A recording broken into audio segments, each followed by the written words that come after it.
कौन एक्टर कौन है? हाँ, तो तुमको स्टोरी ऑलरेडी कैसे मालूम जब मूवी आएगी? ट्रेलर से ही समझ में आ रहा है।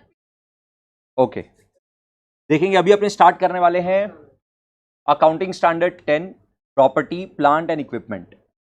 तो अपने अभी जो अपना ये फर्स्ट अकाउंटिंग स्टैंडर्ड है जो अपने स्टार्ट करने वाले हैं, अपने लास्ट क्लास में असेट बेस्ड अकाउंटिंग स्टैंडर्ड्स का एक एकदम थरो टाइप का इंट्रोडक्शन लिए थे कि properly asset based accounting standards में अपने कौन कौन सा एएस पढ़ने वाले हैं, और असेट का मतलब क्या होता है इन जनरल अपने थोड़ा सा समझने का कोशिश किए थे। अभी असेट का समझने में भी बहुत कुछ बाकी है, मतलब असेट समझने में भी आप समझ लो 4 एएस जब पढ़ लेंगे ना, एएस 10, एएस 2, एएस 13 और एएस 26, तब जाकर के एक प्रॉपर असेट का अंडरस्टैंडिंग मिलेगा।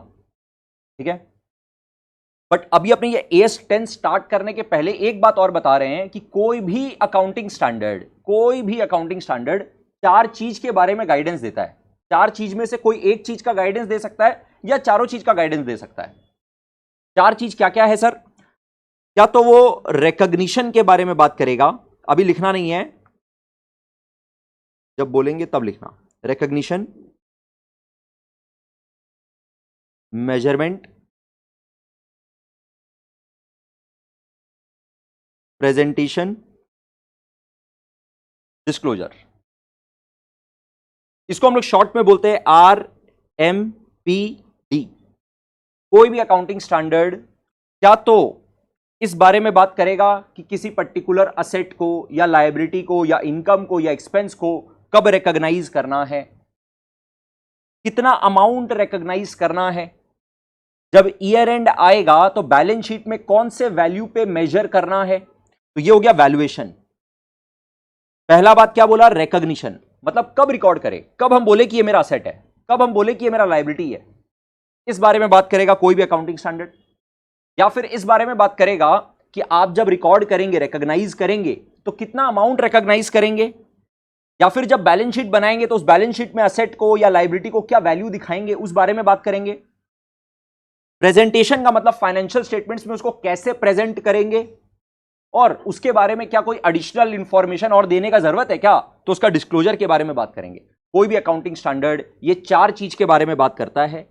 हो सकता है कि कोई ऐसा अकाउंटिंग स्टैंडर्ड है जिसका फोकस रिकॉग्निशन है, हो सकता है कि कोई ऐसा अकाउंटिंग स्टैंडर्ड है जिसका फोकस मेजरमेंट है, हो सकता है कि कोई ऐसा अकाउंटिंग स्टैंडर्ड है जिसका फोकस प्रेजेंटेशन एंड डिस्क्लोजर है। तो आप देखो अपने लास्ट क्लास में चैप्टर्स का नाम भी देख रहे थे, तो अपने एक चैप्टर का नाम पढ़े थे presentation and disclosure based accounting standards. तो उसमें अकाउंटिंग स्टैंडर्ड 1 आ गया, अकाउंटिंग स्टैंडर्ड 17 आ गया, 18 आ गया, वो सब खाली प्रेजेंटेशन एंड डिस्क्लोजर का ही बात कर रहा होगा। तो अपना अकाउंटिंग स्टैंडर्ड 10 का फोकस रहेगा रिकॉग्निशन एंड मेजरमेंट, इससे भी ज्यादा I would say measurement.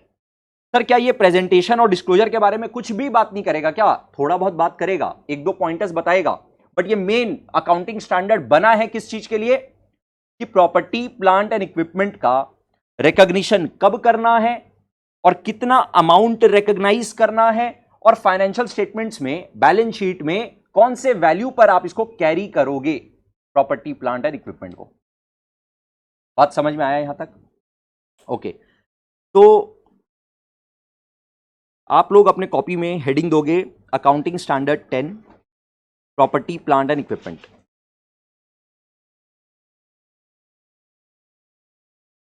Exam point of view से one of the most important accounting standard, और इजी लेवल का अकाउंटिंग स्टैंडर्ड है, और बड़ा अकाउंटिंग स्टैंडर्ड है।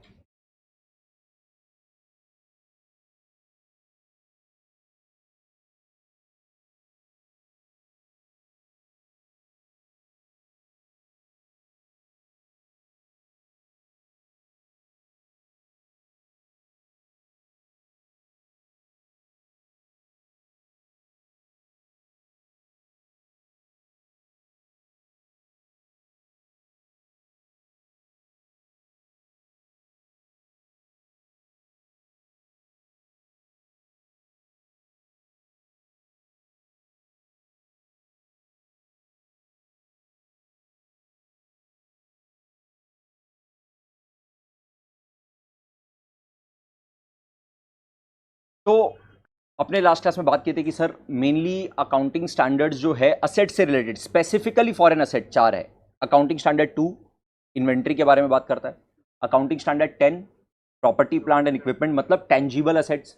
Accounting standard 13 investments, accounting standard 13 investments और accounting standard 26 intangible asset. Perfect. तो उसमें से अपने अभी क्या करने वाले हैं, टेंजिबल असेट्स, जिसको आप लोग land and building, plant and machinery, furniture, fixture, office equipment, ये सब के नाम से, मोटर व्हीकल के नाम से अभी तक अपने बोलते थे, उसके ऊपर है ये पूरा का पूरा अकाउंटिंग स्टैंडर्ड।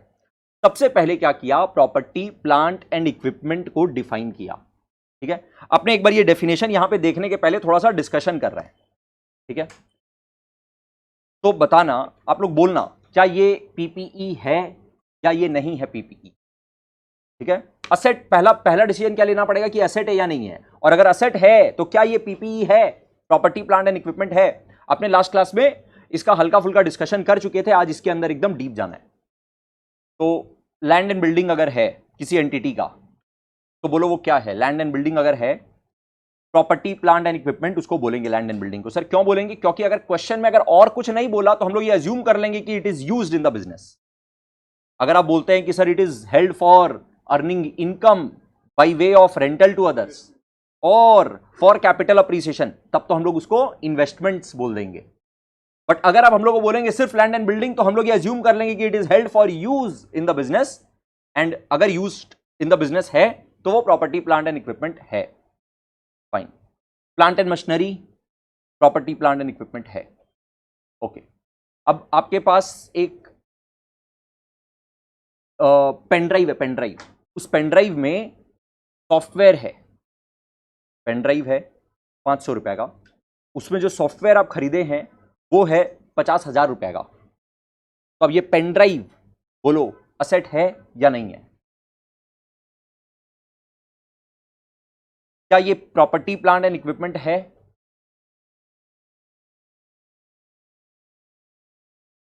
टेंजिबल है, उसके अंदर एक सॉफ्टवेयर है, उस पेन ड्राइव का दाम खाली 500 रुपया है। हाँ भाई, आप खुद से सोचो, लॉजिक भी लगाओ एक बार, क्या इसको आप एज अ टेंजिबल असेट, अगर आप बैलेंस शीट बना रहे हो और आप टेंजिबल अलग से दिखा रहे हो, इनटेंजिबल अलग से दिखा रहे हो, तो एक पेन ड्राइव के अंदर सॉफ्टवेयर है, आपका असेट क्या है, वो पेन ड्राइव है कि वो सॉफ्टवेयर है। आपका असेट क्या है, आप पेन ड्राइव को असेट बोलना चाहते हो कि वो सॉफ्टवेयर असेट है, आपका सॉफ्टवेयर असेट है, और क्या वो सॉफ्टवेयर टेंजिबल आइटम है। Answer is no, that means it is not a property plant and equipment. दैट मीन्स उस पेन ड्राइव को अभी आप प्रॉपर्टी प्लांट एंड इक्विपमेंट नहीं बोल रहे हो। लेकिन सर पेन ड्राइव भी तो एक ऐसा रिसोर्स है जिसका बेनिफिट आप लेंगे 500 रुपया का, तो अपने देखेंगे इसी स्टैंडर्ड में मटेरियलिटी के ग्राउंड्स में आप चाहो तो उसको असेट ना बोलो। एंड इसमें मान लो 50,000 का सॉफ्टवेयर, 500 रुपया का पेन ड्राइव, तो टोटल 50,500 हुआ, 50,500 हुआ। इस पूरे 50,500 के कंपोनेंट के अंदर मेजर कंपोनेंट क्या है, टेंजिबल कि इनटेंजिबल, इंटेंजिबल, तो पूरा 50,500 इंटेंजिबल बोल दिया जाएगा। मेजर कंपोनेंट क्या है, प्राइमरी आइटम क्या है, करेक्ट। ऐसा सिचुएशन भी अराइज हो सकता है जहां पर आपको दोनों को सेग्रीगेट करना पड़े, दोनों ही मटेरियल अमाउंट का हो, दोनों ही आपको सेग्रीगेट करना पड़े कि इसमें टेंजिबल कितना, इंटेंजिबल कितना, वैसा भी केस आ सकता है। बट ये तो बड़ा सिंपल सा केस था एकदम कि सर यहां पर एक पेन ड्राइव 500 रुपया का, 50,000 रुपया का सॉफ्टवेयर, तो ये क्या हो गया आपका इंटेंजिबल असेट हो गया। क्या कंप्यूटर के अंदर सॉफ्टवेयर है, कंप्यूटर के अंदर, तो कंप्यूटर आपका जो है वो टेंजिबल आइटम है, वो आपका प्रॉपर्टी प्लांट एंड इक्विपमेंट है। बट उस कंप्यूटर के अंदर में कोई बड़ा सॉफ्टवेयर अगर आप लगवाए हैं तो वो आपका इंटेंजिबल असेट है। अब बाई नेचर समझो, आप कोई भी कंप्यूटर जब खरीदते हो तो आपको उसमें विंडोज इनबिल्ट मिल रहा है, या फिर कुछ बेसिक सॉफ्टवेयर, कुछ बेसिक एप्लीकेशंस इनबिल्ट मिल रहा है, तो अब उसको आप क्या बोलोगे कि आपका असेट क्या वो कंप्यूटर है, कि उसके अंदर जो विंडोज और अदर एप्लीकेशंस इनबिल्ट है वो तो इंटेंजिबल है, तो वो इंटेंजिबल असेट आप क्या बोलोगे, वहां पर आप बोलते हो टेंजिबल असेट है। कंप्यूटर आपका टेंजिबल आइटम है, दो there is Windows and other applications in there, because वहां पर मेजर पोर्शन आपका क्या हुआ, प्राइमरी आइटम क्या हुआ, कंप्यूटर, तो वहां पर अपने उसको क्या बोलते हैं, tangible item, it is a property plant and equipment. ठीक है, तो अभी अकाउंटिंग स्टैंडर्ड 10 इसको डिफाइन किया, बोला property plant and equipment is a tangible item, is a tangible item which is used in the production of goods or for rendering of services or for rental to others or for administrative purposes. चार चीज बोला, सुनना क्या क्या? Property plant and equipment is a tangible item है which is used for either production of goods or rendering of services or for rental to others or for administrative purposes. तो ये चारों चीज का एक एक करके बात करते हैं. आपके पास अगर कोई प्लांट एंड मशीनरी पड़ा हुआ है जिसमें आप गुड्स प्रोड्यूस कर रहे हो, वो आपका पीपीई है. नाउ इमेजिन ब्यूटी पार्लर में सर्विसेज रेंडर किया जा रहा है. वहां पर उन लोगों के पास बहुत सारा कॉस्मेटिक आइटम्स है. तो उसका क्या मतलब, वो कॉस्मेटिक आइटम्स क्या हुआ? It is a tangible item, मतलब कॉस्मेटिक आइटम्स जो है. तो सर अभी तक हम जितना डेफिनेशन बोले उसके हिसाब से तो वो टेंजिबल आइटम पीपी हो जाना चाहिए. बट पीपी होने के लिए एक और कंडीशन है, वो है it has a life of more than 12 months. तो उस कंज्यूमेबल आइटम्स का लाइफ मोर देन 12 मंथ्स नहीं होता है, इसीलिए वो पीपी नहीं होता है. राइट, इसलिए वो पीपी नहीं होता. तो सर मान लो ब्यूटी पार्लर में कोई इक्विपमेंट यूज हो रहा है, वो equipment is used in the rendering of services. That equipment is used in rendering of services. तो वो पीपी हो जाएगा. बात समझ में आ रहा है? अभी जैसे मान लो अपने क्लासेस कर रहे हैं, तो मेरे पास ये जो कैमरा है, ये कैमरा मेरे लिए पीपीई है या नहीं है? बोलो. ये मेरे लिए पीपीई है. क्यों? Because it is N tangible item which is used in the rendering of services.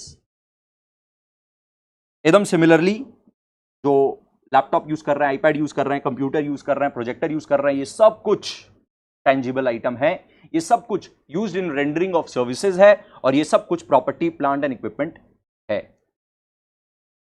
Correct. अच्छा, अब मेरे पास कोई असेट है, मेरा काम है कार रेंटल सर्विसेज का.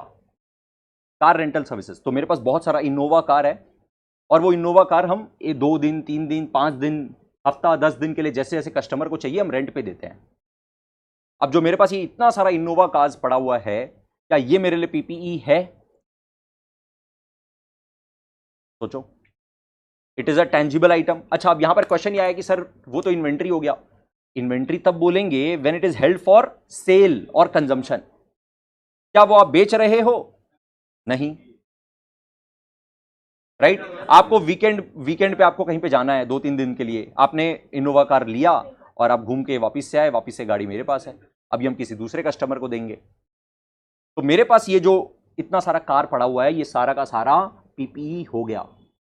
ये सारा, हाँ, तो रेंटल सर्विस में दे रहे हैं. करेक्ट है.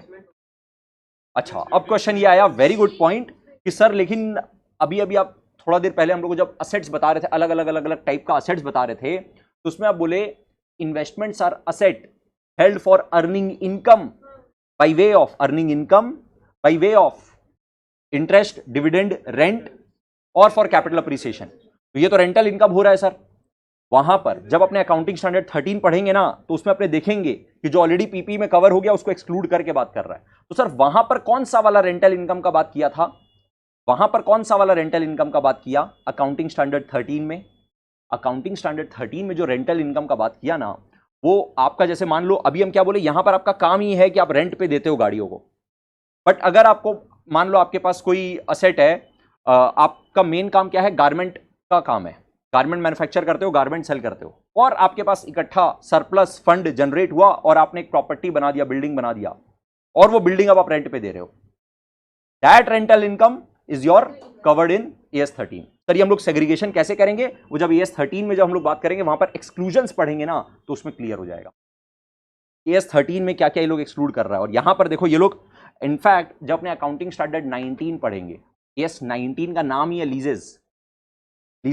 तो कोई असेट को अगर लीज पे देता है, तो उसको जो लीज मिलता है वो उसके लिए लीज इनकम है, और जो असेट लेता है उसके लिए लीज का पेमेंट जो वो कर रहा है वो उसके लिए एक्सपेंस है. ठीक है. तो AS 19 और AS 13 जब दोनों पढ़ लेंगे ना, तब आपको रेंटल वाला बात पूरी तरह से क्लियर होगा.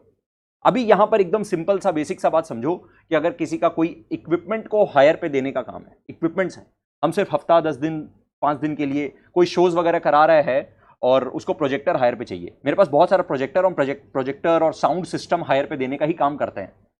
कोई projectors and sound system and other equipments वगैरह जो है वो 2-4-5 दिनों के लिए लेगा, फिर मेरे को रिटर्न कर देगा। बस खाली ये रेंट पे देने का काम करते हैं। तो इस तरह का जो मेरे पास इक्विपमेंट्स पड़ा हुआ है which is helping me earning the rental incomes, these are my property plant and equipment.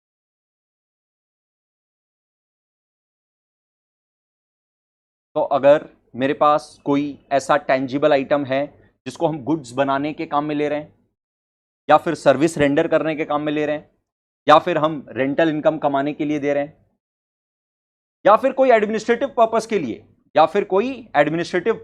लिए, यूज कर रहे हैं।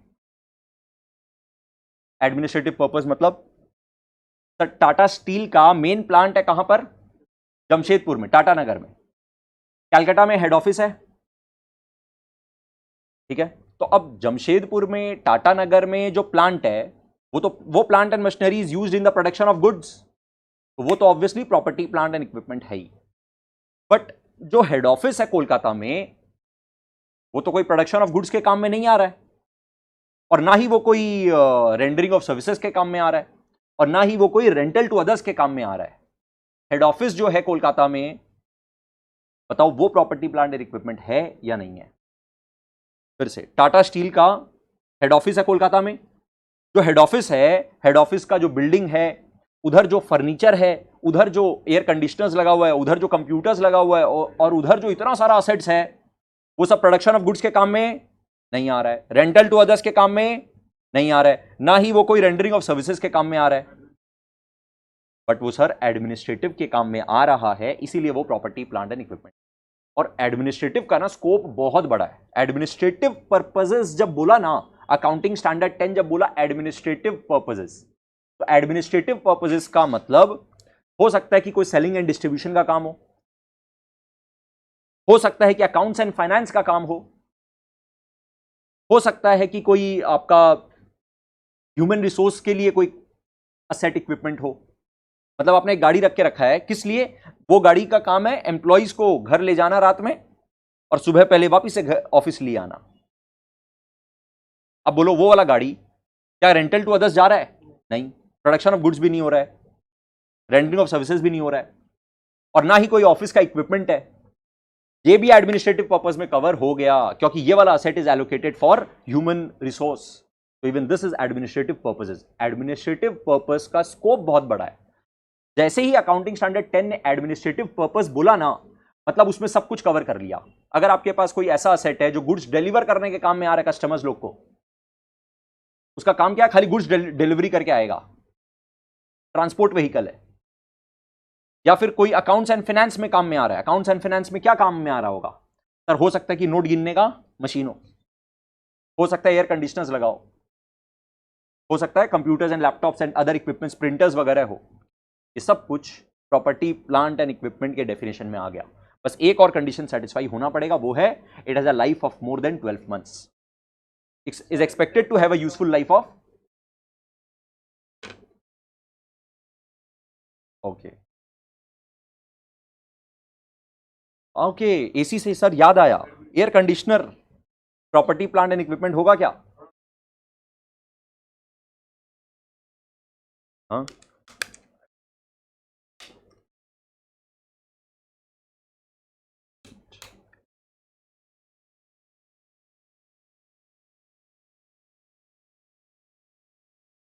कैच करेगा?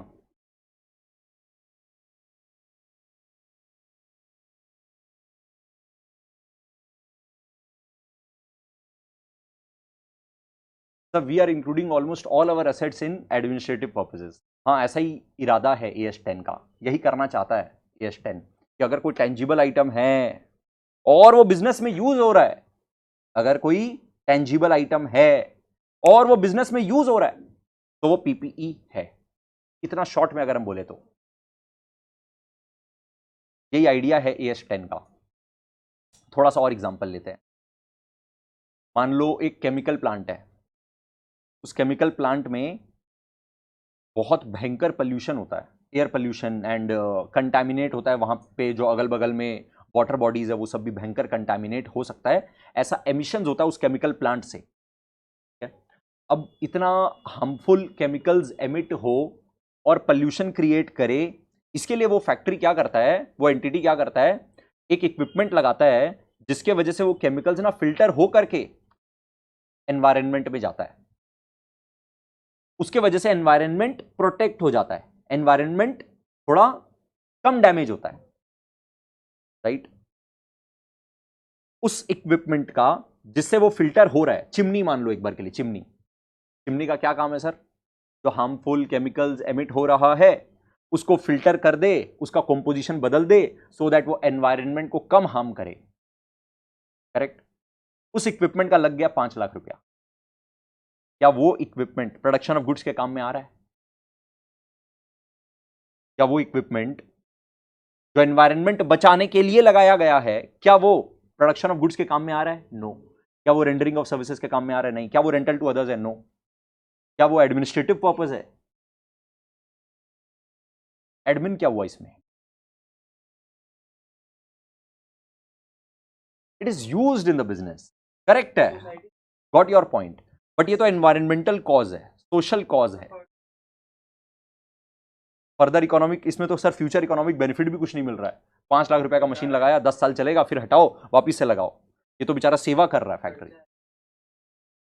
सर ये तो कॉर्पोरेट सोशल रिस्पॉन्सिबिलिटी हो गया, ये तो प्रॉपर्टी प्लांट एंड इक्विपमेंट होगा ही नहीं सर, इसको तो असेट ही नहीं बोला जाना चाहिए। हाँ सोचो,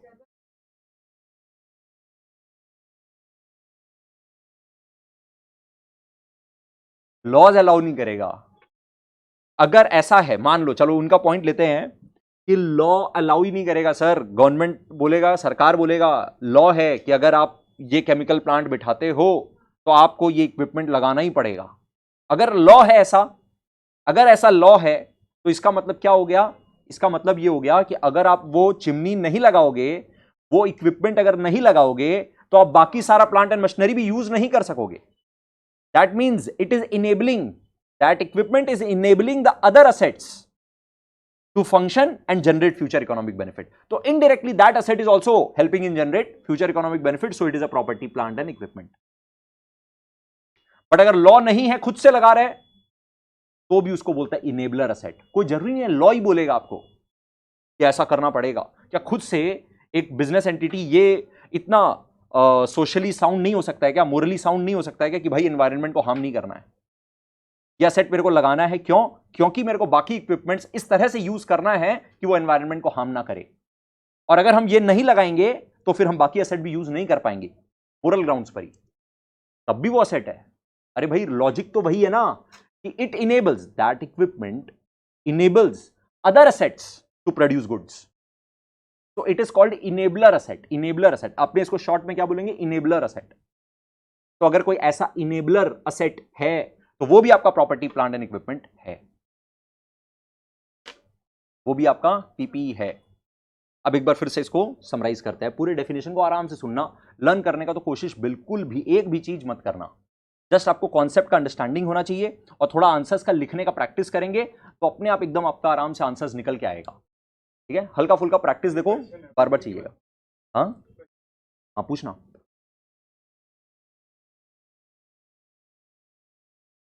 हाँ हाँ हाँ हाँ हाँ, बहुत अच्छा क्वेश्चन आया एक, सुनना। हाँ, बोल रहा है टाटा कंसल्टेंसी सर्विसेज, कंपनी का नाम सुना है तुम लोग? टीसीएस इंडिया का सेकंड लार्जेस्ट कंपनी है, पता है? इंडिया का सेकंड लार्जेस्ट कंपनी है after Reliance industries limited, in terms of HDFC के बाद आएगा, पहला दो में नहीं है। हाँ हाँ, सबसे बड़ा क्या है? Reliance industries limited. अभी अभी उसका 20 लाख करोड़ का मार्केट कैप टच हुआ था, Reliance industries limited. Tata consultancy services, हाँ लॉकडाउन में कमाया होगा सबसे ज्यादा, बट इन जनरल भी second largest market cap, 15 lakh crore के आसपास। अब उसके पास पूछने जाओ असेट्स क्या है, तो असेट्स बहुत कम है। उसका सबसे बड़ा असेट पता है क्या? Human resource. उसके पास टैलेंट है, ह्यूज नंबर ऑफ एम्प्लॉयज है, टैलेंटेड एम्प्लॉयज है, जितने मैक्सिमम टॉप सॉफ्टवेयर इंजीनियर्स निकलते हैं वो प्रोबेबली टीसीएस में प्लेस होते हैं। तो उनके पास बहुत अच्छा ह्यूमन रिसोर्स है, टैलेंट है। अब ये तो उनके लिए असेट है, अगर ह्यूमन रिसोर्स ही नहीं है तो क्या कमाएंगे? तो फिर वो तो असेट है सर। देखिए वो तो टेंजिबल आइटम है, ह्यूमन रिसोर्स टेंजिबल आइटम है, और वो हम लोग को फ्यूचर इकोनॉमिक बेनिफिट जनरेट करके दे रहा है, and it is used in rendering of services. IT services जो टीसीएस देता है उन लोग के बदौलत ही तो देता है। तो सर बताइए वो क्यों नहीं है? फिर वो असेट उसको क्यों नहीं बोलते हैं? उन लोग को जो हम लोग सैलरी पे करते हैं वो सैलरी अपना खर्चा होता है, एंड ह्यूमन रिसोर्स, वो ह्यूमन टैलेंट को हम लोग असेट ही नहीं दिखाते हैं।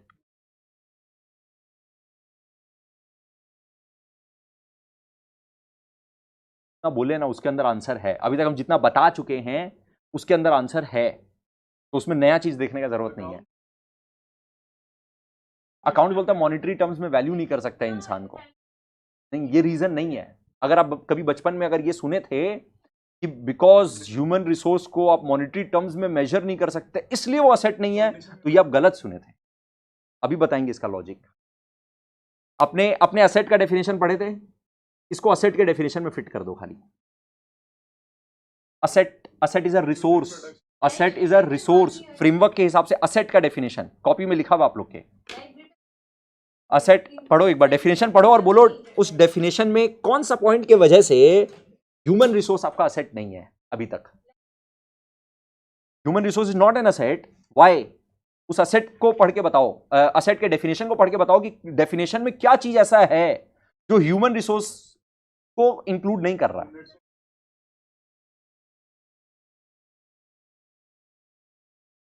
असेट का डेफिनेशन है asset is a resource controlled by the entity. बस कंट्रोल्ड वर्ड की वजह से human resource can never be an asset, because वो भले ही आपको कितना भी फ्यूचर इकोनॉमिक बेनिफिट जनरेट करके दे रहा हो, वो ह्यूमन रिसोर्स आपके कंट्रोल में कतई नहीं है। टीसीएस से निकल के वो कभी भी चला जाएगा इन्फोसिस में। आप बोलोगे सर कैसे नहीं है कंट्रोल? उस एम्प्लॉय को हम ही बताते हैं कि तुमको क्या काम करना है, इस महीने तुम क्या काम करोगे, नेक्स्ट वीक तुमको क्या काम करना है। अरे भाई वो रहेगा नहीं नेक्स्ट वीक, तो क्या करोगे? क्या कंट्रोल है तुम्हारा? कोई कंट्रोल नहीं है।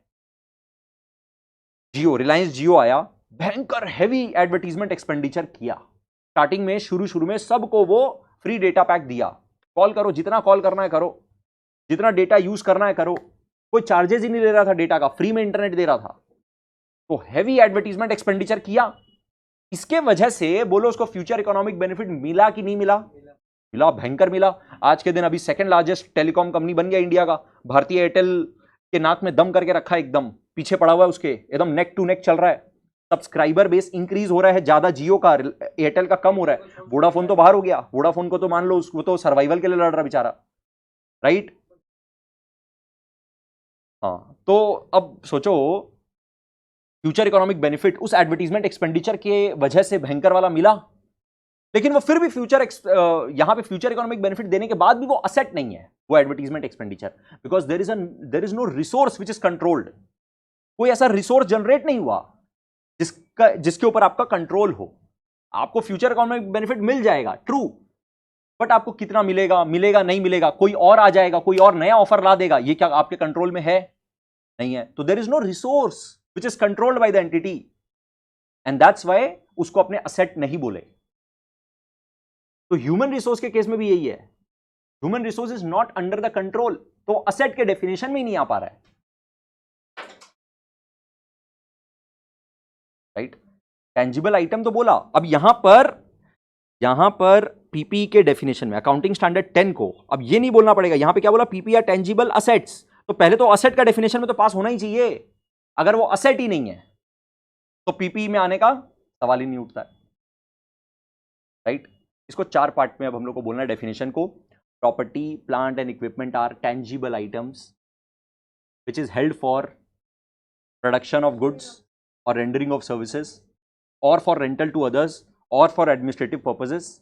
ये चारों में से कोई भी और होना चाहिए, held for use in production of goods और रेंडरिंग ऑफ सर्विसेज और रेंटल टू अदर्स और एडमिनिस्ट्रेटिव पर्पसेस। ये 4 में से कोई भी एक हुआ तो हो जाएगा काम। एंड एक और चीज होना चाहिए, expected to have a useful life of more than 12 months. अगर उसका useful life more than 12 months नहीं है तो वो ऑब्वियसली पीपी नहीं हो सकता है, उसको फिर आप एज एन एक्सपेंस दिखा देते हो। ठीक है, से फॉर एग्जांपल कैलकुलेटर नहीं दिख रहा है, कैलकुलेटर है किसी के पास?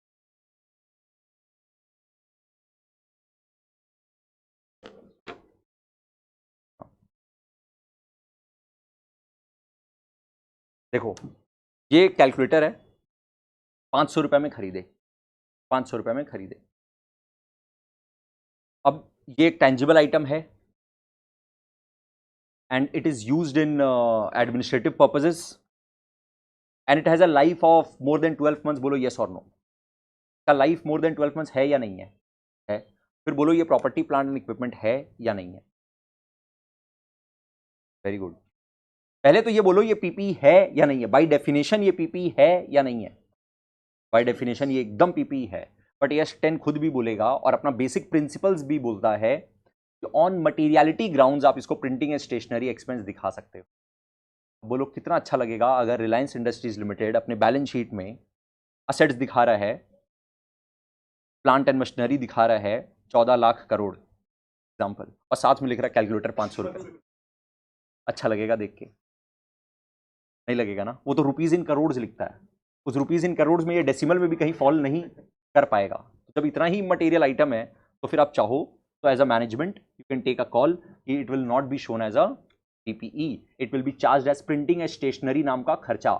इसीलिए आप बचपन से प्रिंटिंग एंड स्टेशनरी को खर्चा में दिखाते आए हो, क्योंकि उस प्रिंटिंग एंड स्टेशनरी के आइटम के अंदर ऑब्वियसली कुछ ऐसा स्टेशनरी आइटम हो सकता है जिसका लाइफ तो मोर देन 12 मंथ्स है, तो असेट के डेफिनेशन में क्वालिफाई होना चाहिए था। असेट के डेफिनेशन को क्वालिफाई कर रहा है वो, but on materiality grounds it was never treated as a PPE. Correct? तो सर अब हम लोग को काफी सारा चीज समझ में आया, वापिस से पूरा पॉइंट्स को एक बार रिकैप करा रहे हैं। सर ये डेफिनेशन तो जो बोला, उसके बाद अगर कोई इनेबलर असेट है तो वो भी अपना प्रॉपर्टी प्लांट एंड इक्विपमेंट में आएगा। अगर मटेरियलिटी ग्राउंड्स में कोई असेट आप नहीं बोल रहे हो, मटेरियलिटी का मतलब क्या हुआ सर? मटेरियलिटी का मतलब कुछ ऐसा अमाउंट, कोई एक ऐसा अमाउंट जिसके वजह से फाइनेंशियल स्टेटमेंट यूजर का डिसीजन में कोई प्रभाव नहीं पड़ेगा, उसको बोलता है इमटेरियल। और अगर उसके डिसीजन में प्रभाव पड़ जाए, उसके डिसीजन को इन्फ्लुएंस हो जाए, तो वो हो गया मटेरियल। सर ये डिसीजन कैसे लिया जाएगा? क्लाइंट अपने तरफ से, मैनेजमेंट अपने तरफ से डिसीजन लेगा, एज एन ऑडिटर आप मटेरियलिटी निकालोगे। अब ये मटेरियलिटी के ऊपर डिटेल डिस्कशन आप लोग ऑडिट में पढ़ते हो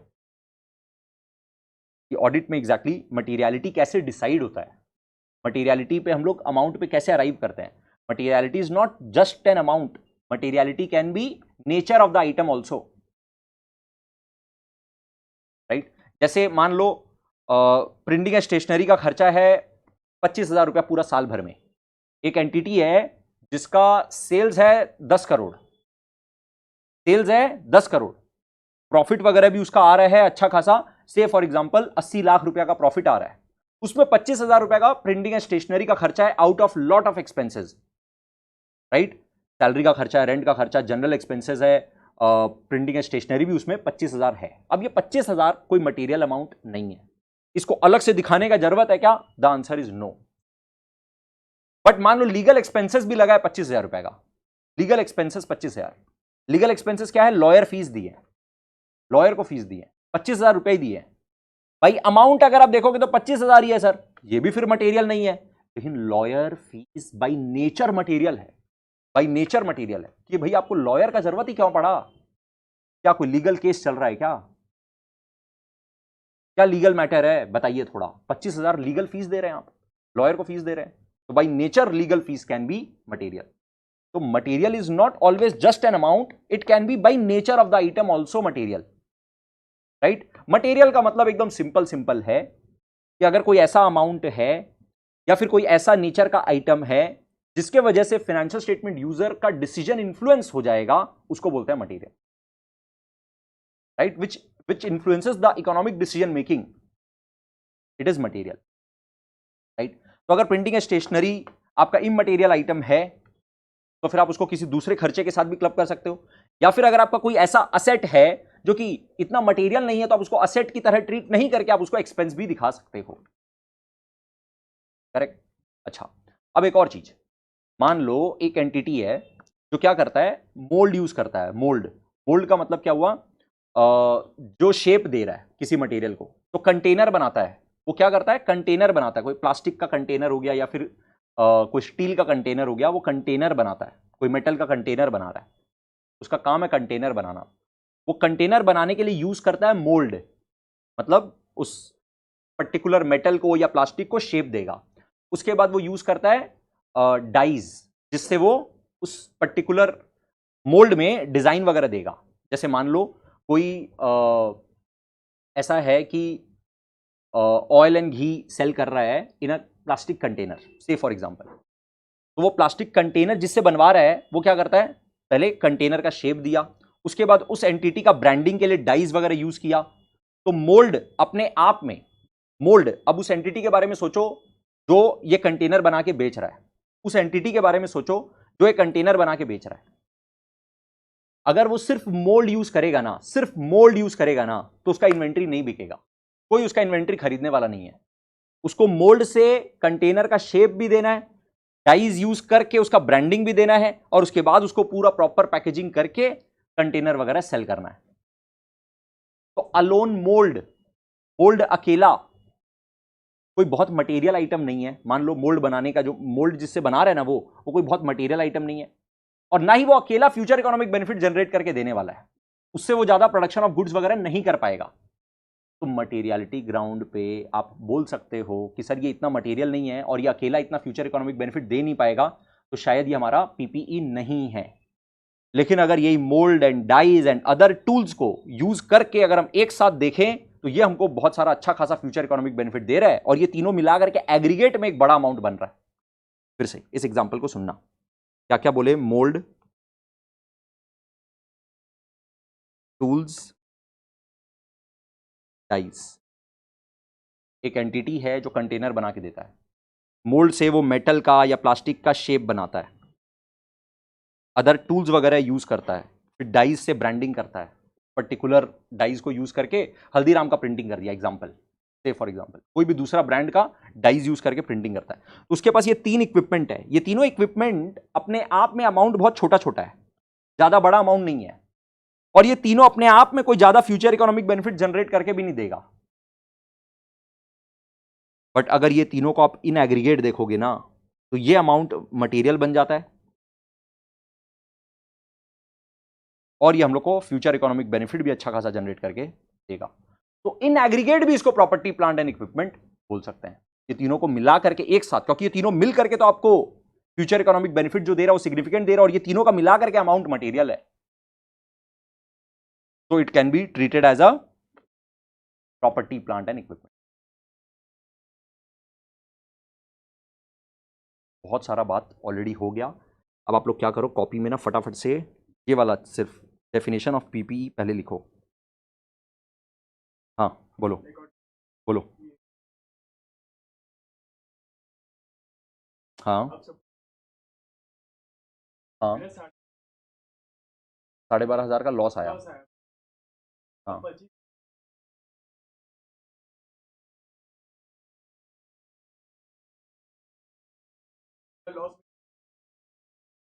हाँ,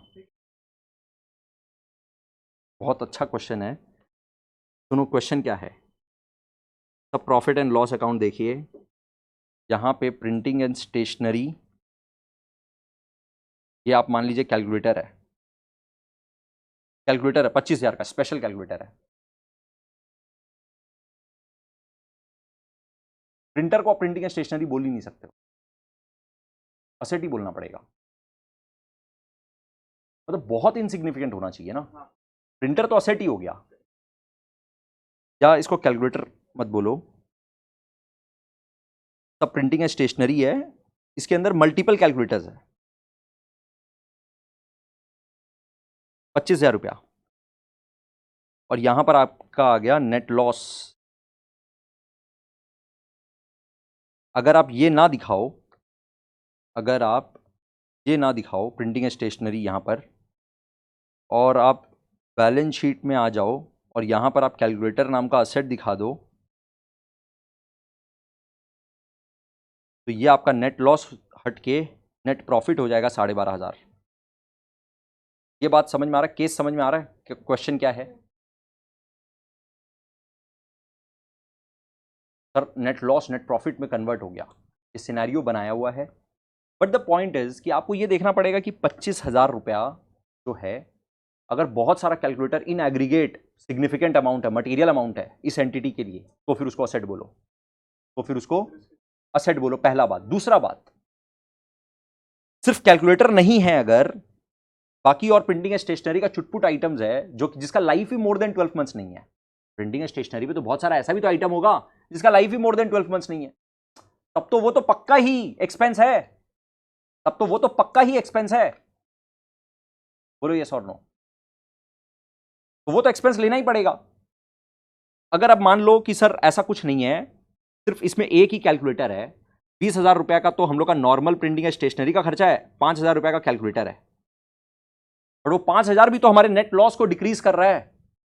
अगर वो 5,000 भी आप एक्सपेंस की तरह ट्रीट ना करके असेट ले लो, तो ये जो नेट लॉस दिख रहा है 12,500, ये 7,500 हो जाएगा। बोलो यस और नो? तब भी तो सिग्निफिकेंट है सर। अगेन यहां पर आप अपना जजमेंट अप्लाई कर सकते हो एंटिटी को देखते हुए। इसको जरूरी नहीं है इस 5,000 को अपने को मटेरियल बोलना पड़ेगा, नहीं। अगर इसका टर्नओवर मान लो बहुत अच्छा खासा टर्नओवर है, 10 करोड़ का टर्नओवर है इस एंटिटी का, बट लास्ट में लॉस आ जा रहा है 12,500, हो सकता है। टर्नओवर का मतलब सेल्स, सेल्स है 10 करोड़ का, बट अल्टीमेटली इतना सारा खर्चा वर्चा सब कुछ ले लुआ के लास्ट में लॉस आ रहा है 12,500। तो हो सकता है ये कैलकुलेटर का कोई वैल्यू नहीं है सर, ये इममटेरियल है, आप इसको यहीं पे दिखाइए, खर्चा में कोई फर्क नहीं पड़ता है क्योंकि वो इममटेरियल आइटम है, तो असेट की तरह दिखाने का जरूरत नहीं है। सर ये जजमेंट किसको अप्लाई करना पड़ेगा? ये जजमेंट पहले मैनेजमेंट अप्लाई करता है और उसके बाद ऑडिटर उसको देख करके अपना ऑडिट प्रोसीजर्स लगा करके वो अपना जजमेंट देता है कि ये मटेरियल है कि नहीं है, and is auditor okay with this expense being shown यहां पर, करेक्ट? तो कुछ कुछ चीज ऐसा है। अब आप बोलोगे सर कि लेकिन अब मान लो ये यहां पर प्रॉफिट लाने के लिए नॉर्मली आज तक क्या करते आया, इसके पहले भी इसके पास कैलकुलेटर वगैरह रहा हुआ है, तब तो उसको खर्चा बोलता था, और अब क्योंकि ये लॉस आ रहा है, लॉस को प्रॉफिट में कन्वर्ट करने के लिए अब वो इसको असेट की तरह ट्रीट करना चाहता है, तो फिर ऑडिटर नहीं मानेगा। ऑडिटर बोलेगा नहीं, ये कंसिस्टेंसी नहीं है यहां पर। आप फर्स्ट टाइम थोड़ा ना कैलकुलेटर यूज कर रहे हो, आप तो पहले भी कैलकुलेटर यूज किए हो, आप तो पहले भी प्रिंटिंग स्टेशनरी का छोटा मोटा इस तरह का आइटम्स यूज किए हो, आप हर बार इसको खर्चा दिखाते आए हो। इस बार आप अपना रिजल्ट्स को चेंज करने के लिए बायसनेस कर रहे हो, क्योंकि आप नेट लॉस को नेट प्रॉफिट में कन्वर्ट करने के लिए आप बायस्ड अप्रोच ले रहे हो। ये बायस्ड अप्रोच नहीं चलेगा। अगर आप बायस्ड अप्रोच लेते हो तो इसका मतलब आपका financial statements true and fair view नहीं दे रहा है, क्योंकि वो फिर कंपेरेबल नहीं है। पिछले सालों में तो आपने ऐसा नहीं किया। अंडरस्टूड? यहां पर पूरा जजमेंट अप्लाई हो जाता है फिर, और बहुत सारे फैक्टर्स को लेकर के। In principle this is what our PP का डेफिनेशन इज। फटाफट लिखो।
नोट लिखना, लिखना डन है यहां तक? नोट लिखो।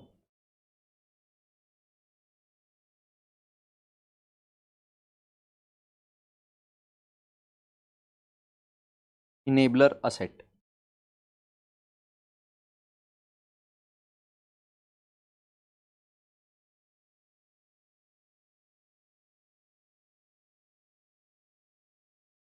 asset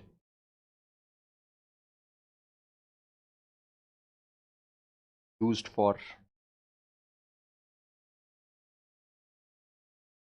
protection of environment,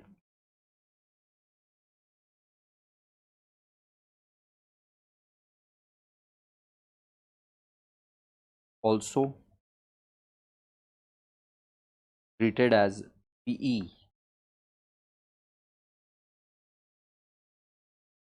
because though it does not in itself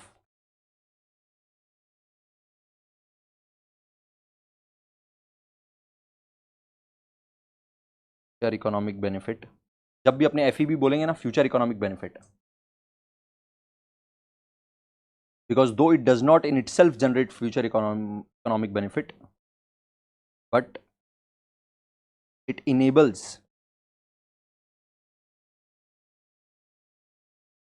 other assets to generate future economic benefit.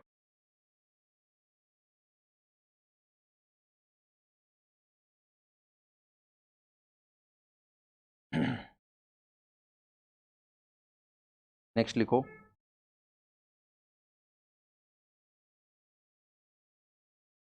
Materiality,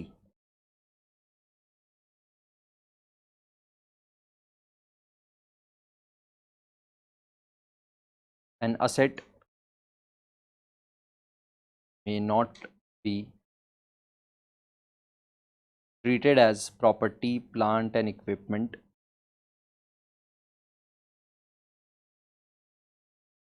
on grounds of materiality, because the amount of that asset immaterial. Example, calculator.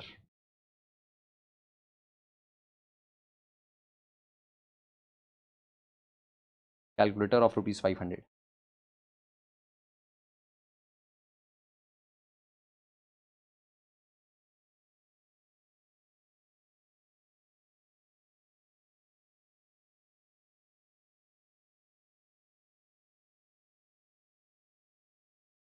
तेरे पास यहाँ पे जगह नहीं है,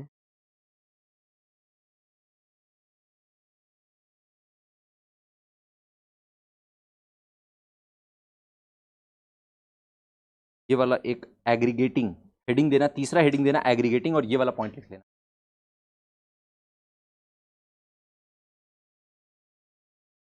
जो highlight किया सिर्फ वो वाला,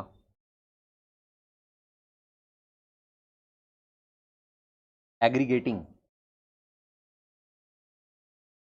AGGREGATI।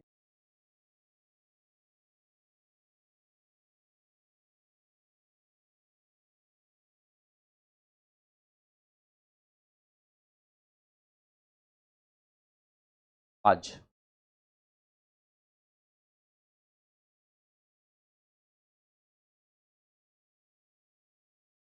हाँ,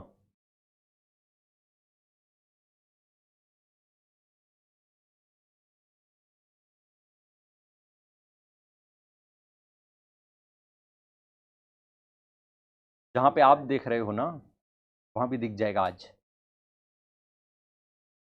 हाँ, उसी में दिखेगा, आज दिख जाएगा बाय इवनिंग।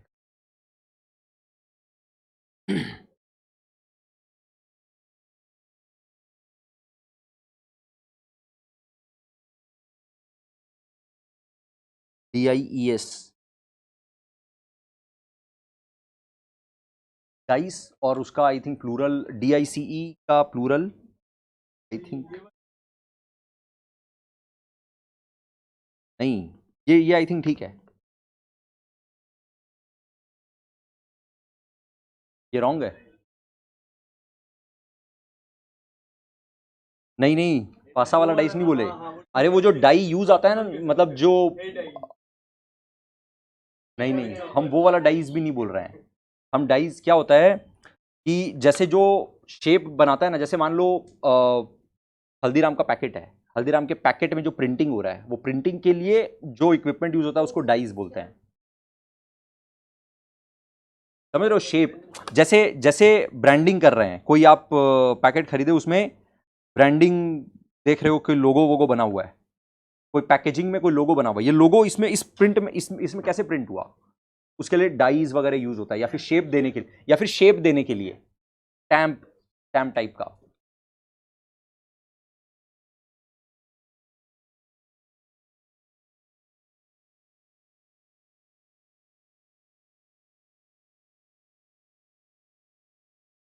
जाना लिखना।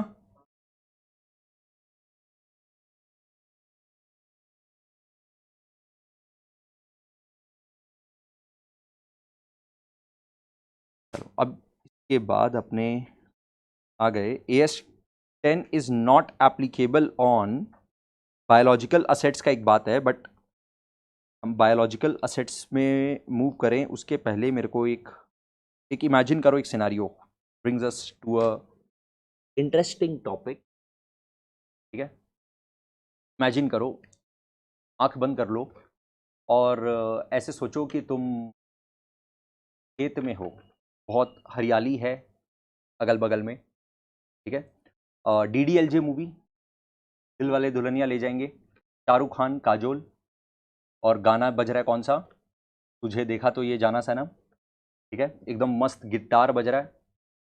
अब वहाँ से शाहरुख खान को हटा दो, काजोल को हटा दो, खाली पेड़ ही पेड़ दिख रहा है। ठीक है, अब पेड़ पे फोकस करना है। ठीक है, अब खाली प्लांट देखना है, काजोल को एक बार भूल जाना है।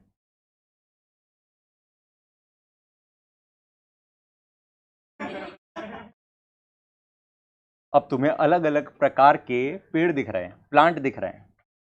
तो उधर तुम्हें दिख रहा है बैम्बू प्लांट, बैम्बू ट्री। ठीक है, अब ये बैम्बू ट्री, बोलो ये प्रॉपर्टी प्लांट एंड इक्विपमेंट है या नहीं है, सोचो।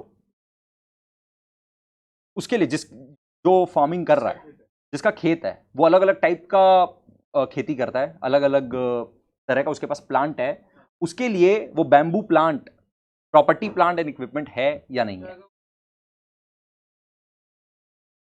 सर अगर वो मान लीजिए बैम्बू प्लांट काट के बेच देता है तो उसके लिए इन्वेंट्री हो जाएगा, और अगर काट के नहीं बेचेगा तो वो क्या करेगा उस बैम्बू प्लांट का, क्या उस बैम्बू प्लांट से उसको कुछ और मिलेगा? बैम्बू प्लांट कैसा होता है, बैम्बू प्लांट में आपको वो प्लांट ही काटना पड़ेगा, बैम्बू तभी मिलेगा। वो बैम्बू प्लांट में अपने आप में कुछ और प्रोड्यूस नहीं होता है, तो आपको वो पूरा प्लांट ही काट के बेच देना पड़ेगा।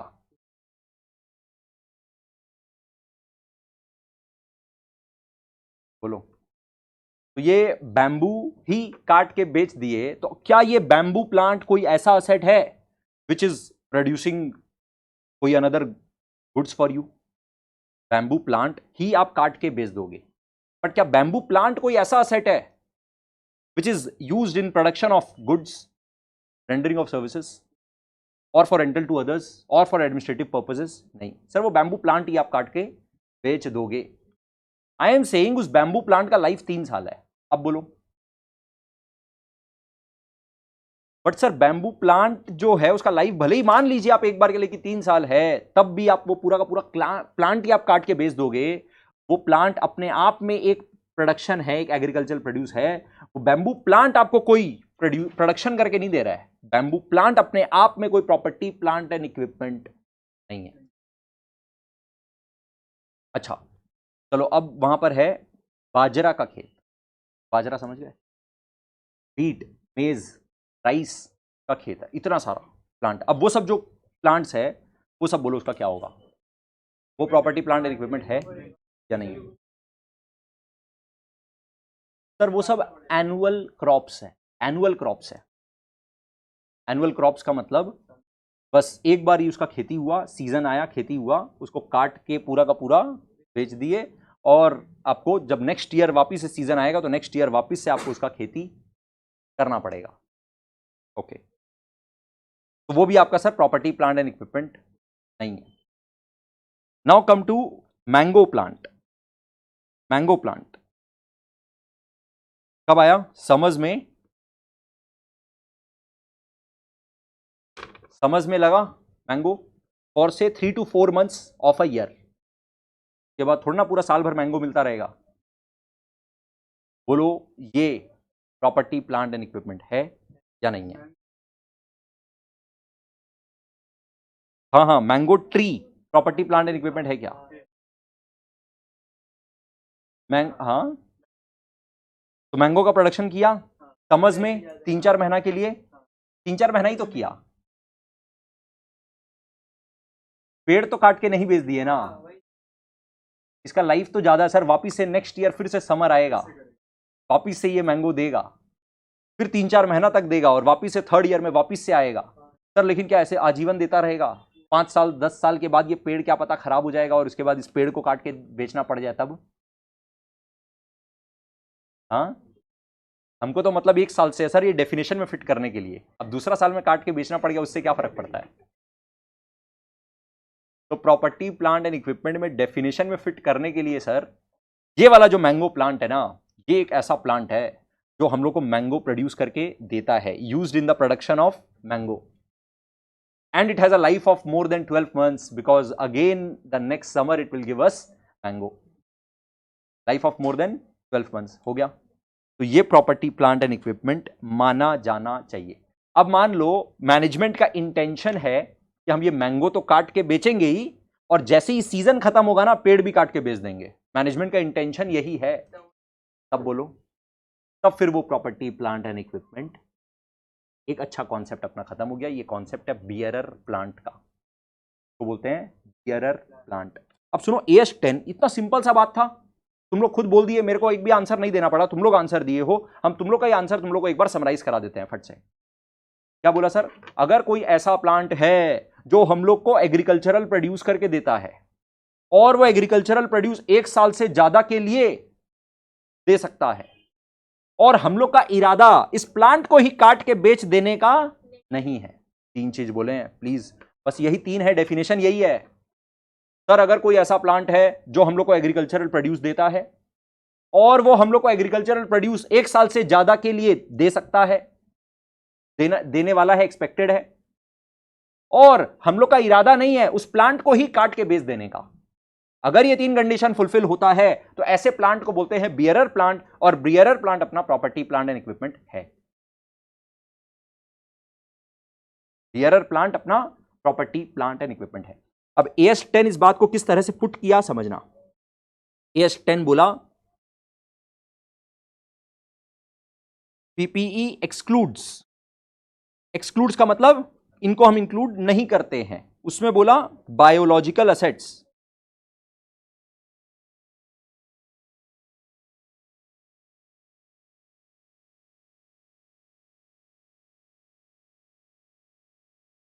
एग्रीकल्चरल एक्टिविटी,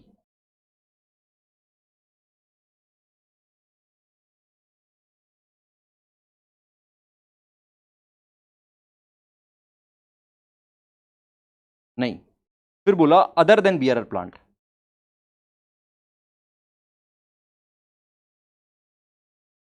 हाँ,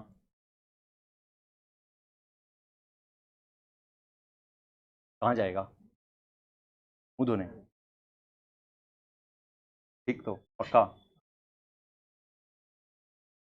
बायोलॉजिकल असेट्स। हाँ हाँ, फिर से बोलेगा, 1 minute. Property plant and equipment excludes biological assets for agricultural activity other than bearer plant. अब सर ये बायोलॉजिकल असेट्स क्या होता है?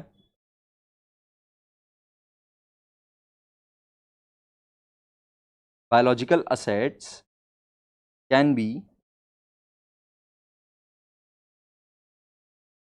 Livestock, can be plant. Livestock में क्या है? If it satisfies the definition of PPE only then treated as, plant को अपने दो में डिवाइड कर सकते हैं, एक है बियरर प्लांट, दूसरा अदर्स। बियरर प्लांट जो है वो प्रॉपर्टी प्लांट एंड इक्विपमेंट है और ये not a property plant and equipment. Biological asset का एक बार चार्ट देखो सर। बायोलॉजिकल असेट में हो सकता है कि कुछ लाइव स्टॉक हो और प्लांट हो। लाइव स्टॉक के लिए AS10 कुछ भी बोलता नहीं है, तो लाइव स्टॉक के केस में आपको अलग अलग से जज करना पड़ेगा, क्या ये वाला लाइव स्टॉक पीपी के डेफिनेशन को फुलफिल कर रहा है, whether this live stock is used in the production of goods or rendering of services or for rental to others or for administrative purposes, and does it have a life of more than 12 months। अगर ये सारा conditions fulfil कर रहा होगा तो it can be treated as a PPE. इसको लेकर के अपना AS10 डिटेलिंग नहीं देता है। अगर सर मान लीजिए अगर पीपीई नहीं है ये, तो कोई और अदर असेट है। अमूल के लिए उसकी गाय भैंस हो गई, वो उसके लिए प्रॉपर्टी प्लांट एंड इक्विपमेंट हो गया। अच्छा, लीशियस के लिए सर, लीशियस मीट सेलिंग कंपनी है। लीशियस इज अ कंपनी जो मीट बेच रहा है, तो उसके लिए जो उसके पास जो स्टॉक पड़ा हुआ है वो उसका इन्वेंट्री है, क्योंकि वो तो उससे अपना फूड बना के बेच रहा है। हाँ, बहुत बड़ा बिजनेस कर रहा है अभी राइट नाउ। तो ये वाला बात समझ में आया, लाइफ स्टॉक वाला बात। सर अगर डेफिनेशन ऑफ पीपी अगर फुलफिल कर रहा है, used in the production of goods है, या फॉर रेंडरिंग ऑफ सर्विसेज है, या फिर फॉर रेंटल टू अदर्स है, मतलब क्या हो रहा है कि अगर आप लाइफ स्टॉक को यूज कर रहे हैं गुड्स डिलीवर करने के लिए, कार्टेज, ठीक है, हॉर्स यूज कर रहे हैं फॉर ट्रांसपोर्टेशन के लिए, तो और उसका लाइफ मोर देन 12 मंथ्स है, तो that can be treated as your property plant and equipment.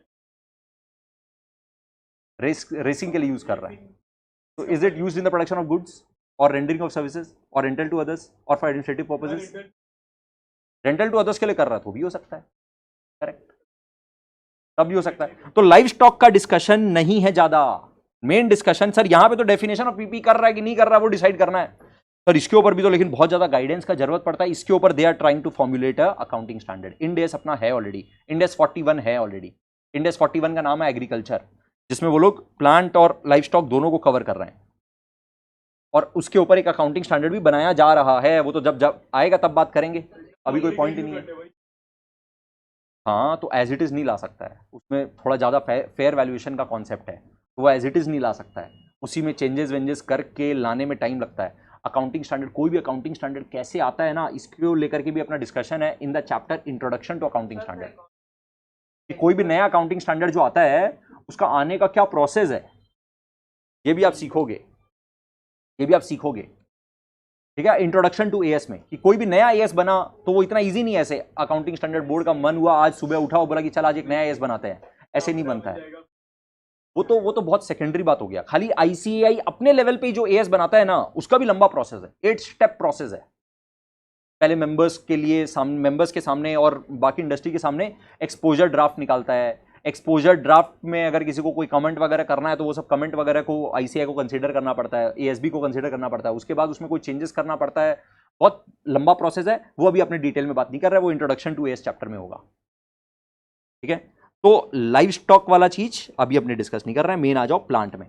Plant में क्या बोला कि अगर बियरर प्लांट के डेफिनेशन को फुलफिल किया तब तो प्रॉपर्टी प्लांट एंड इक्विपमेंट है। अगर बियरर प्लांट के डेफिनेशन को फुलफिल नहीं किया तो प्रॉपर्टी प्लांट एंड इक्विपमेंट नहीं है। तो sir property plant and equipment नहीं है तो फिर उसका क्या करें? कुछ और असेट हो सकता है वो इन्वेंट्री हो सकता है वो असेट ही ना हो, ये आपको देखना पड़ेगा, वो तो डिपेंड करता बात का बात है।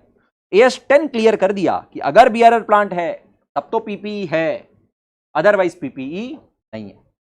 अब सर बियरर प्लांट किसको बोलते हैं? बियरर प्लांट का मतलब 3 कंडीशन सेटिस्फाई हुआ। अगर कोई ऐसा प्लांट है,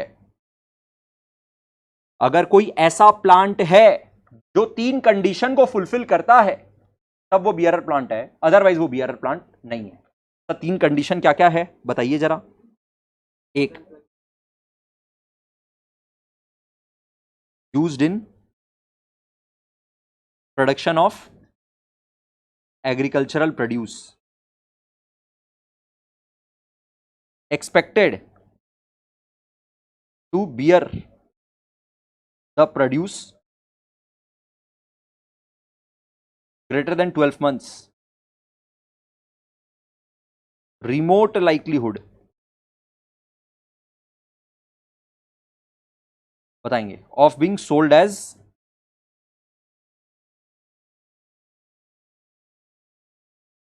remote likelihood of being sold other than incidental scrap sale.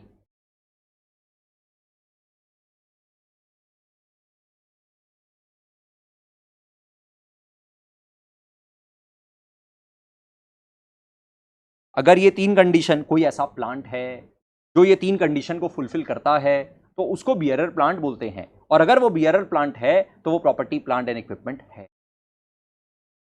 तो तीन कंडीशन, ऐसा plant which is used in the production of agricultural produce. Bamboo plant was not used in the production of agricultural produce. It in itself was an agricultural produce. वो अपने आप में एक agricultural produce है, but it is not used in the production of agricultural produce. Right? तो इसका मतलब bearer plant वो plant है जो is used in the production of agricultural produce, is expected to bear the agricultural produce for more than 12 months. मतलब अभी agricultural produce हुआ, वापिस से उसमें agricultural produce होगा और लगातार होता रहेगा 12 मंथ से ज्यादा के लिए। तीसरा, हम लोग का इरादा नहीं है, it is not intended to be sold as sold except incidental scrap sale. अगर 10 साल से यूज कर रहे हैं और अब इंसिडेंटल स्क्रैप सेल करना पड़ेगा, वो हो सकता है सर, लेकिन हम लोग का मेन इरादा ये नहीं है कि हम लोग इसको बेच ही देंगे, तब फिर वो आपका प्रॉपर्टी प्लांट एंड इक्विपमेंट नहीं हुआ। अगर आपका बेचने का इरादा है, if you intend to sell that plant in itself, then that is not property plant and equipment.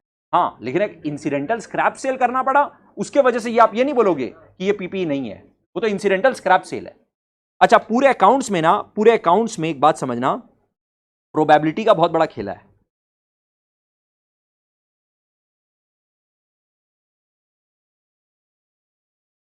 तीनों का तीनों फुलफिल होना पड़ेगा। एक तो पहला तीन कंडीशन बताओ क्या क्या है। That plant is used in the production of agricultural produce, it is expected to bear the agricultural produce for more than 12 months, and there is a remote likelihood. remote likelihood का मतलब negligible chance है, negligible chance है कि आप इसको बेचोगे other than incidental scrap sale. scrap sale करना पड़ सकता है। हाँ, bear the produce for more than 12 months मतलब वो एक तो एग्रीकल्चरल प्रोड्यूस दे रहा है और वो 12 महीना से ज्यादा के लिए एग्रीकल्चरल प्रोड्यूस देगा। अगर मान लो कोई ऐसा प्लांट है, हाँ, अगर नहीं, अब यहां पर वो वापिस से देगा ना 12 मंथ्स के बाद, तो 12 महीना से ज्यादा के लिए दिया ना। ऐसा जरूरी नहीं है सीजन में दे, पहले 4 महीना दिया, फिर 8 महीना नहीं दिया, फिर से 4 महीना दिया, तो ये 12 महीना से ज्यादा हो गया। हाँ, सीजनल प्लांट है, चलेगा, कोई प्रॉब्लम नहीं है। सीजनल प्लांट ऐसा नहीं होता क्या प्लांट एंड मशीनरी भी सीजनल हो। आप कुछ ऐसा चीज मैन्युफैक्चर कर रहे हो, विंटर वेयर मैन्युफैक्चर कर रहे हो, तो आपके पास प्लांट एंड मशीनरी है। हाँ, मतलब वो अभी प्रोडक्शन किया और फिर 12 मंथ्स में फिर से प्रोडक्शन करेगा, मतलब उसका एग्रीकल्चरल प्रोड्यूस 12 महीना से ज्यादा में लास्ट करना चाहिए।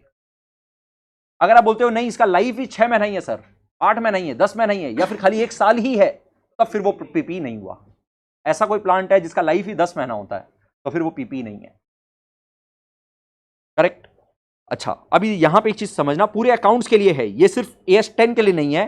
प्रोबेबिलिटी, अगर कोई चीज का प्रोबेबिलिटी 0 to 5% होता है ना, उसको बोलता है रिमोट। अगर 5 to 50% होता है ना, तो बोलता है not likely.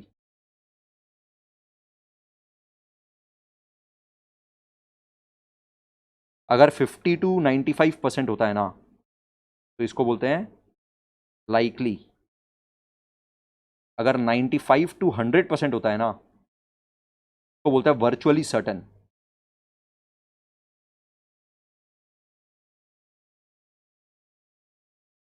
Virtually certain probability है ये। अगर किसी भी चीज का प्रोबेबिलिटी 0 to 5% तक ही है, 5% तक ही चांस है, उसको बोलते हैं रिमोट लाइकलीहुड। रिमोट चांस है, बहुत कम चांस है, ना के बराबर चांस है। अगर 5% से 50% तक का प्रोबेबिलिटी है, चांसेस है, उसको बोलते हैं इट इज नॉट लाइकली। होने को हो सकता है बट नॉट लाइकली, बिकॉज 50% तक का ही चांस है। क्या होने का चांस बहुत कम है। अगर 50% से ज्यादा है और 95% तक का प्रोबेबिलिटी है तो बोलता है लाइकली, लग रहा है होगा ही, चांसेस है। अगर 95% से 100% के बीच में है तो फिर लग रहा है नहीं, ऑलमोस्ट सर्टन लग रहा है, वर्चुअली सर्टन बोलते हैं इसको, वर्चुअली सर्टन। ये पूरे अकाउंट्स में जगह जगह यूज होगा ये वाला वर्ड, रिमोट लाइकलीहुड या फिर वर्चुअली सर्टन या फिर लाइकली या फिर नॉट लाइकली। ठीक है, पूरे अकाउंट्स में, पूरे अकाउंटिंग, सारे अकाउंटिंग स्टैंडर्ड में कहीं कहीं पे ये यूज होता रहेगा। अब आप लोग कॉपी जो करना है वो हम दिखा दे रहे हैं। आप लोग पहले लिखोगे AS10 is not applicable on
क्या कभी पेड़ पौधों के बारे में इतना सोचा था?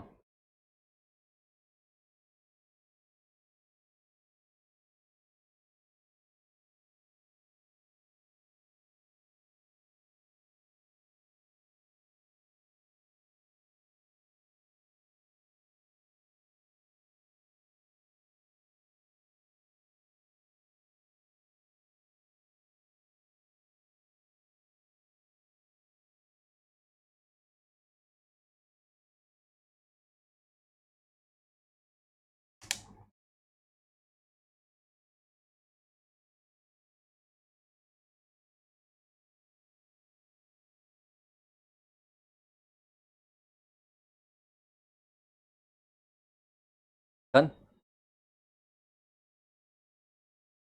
फिर लिखो बियरर प्लांट।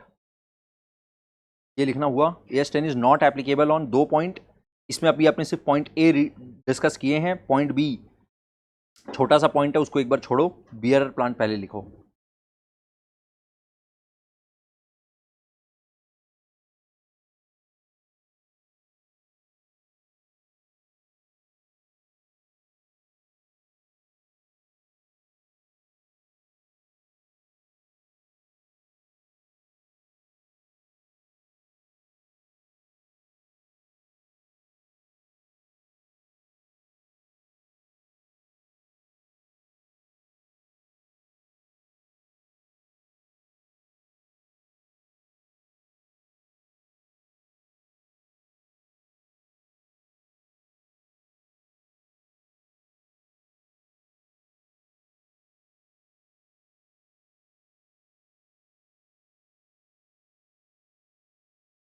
हाँ हाँ, as it is.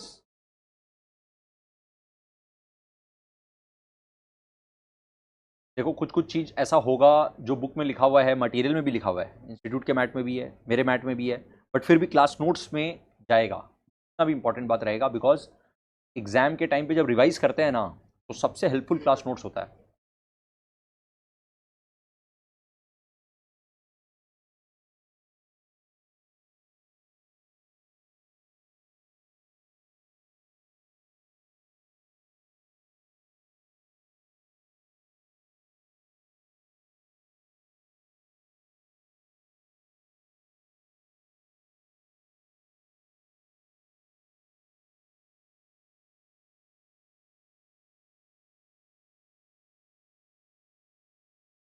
Done.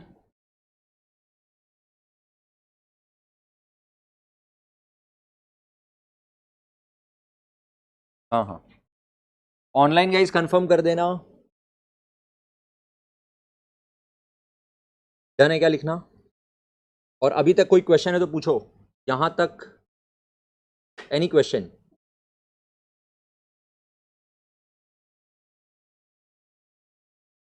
Question ये है, बहुत सीरियस क्वेश्चन है कि बुक लाना जरूरी है क्या?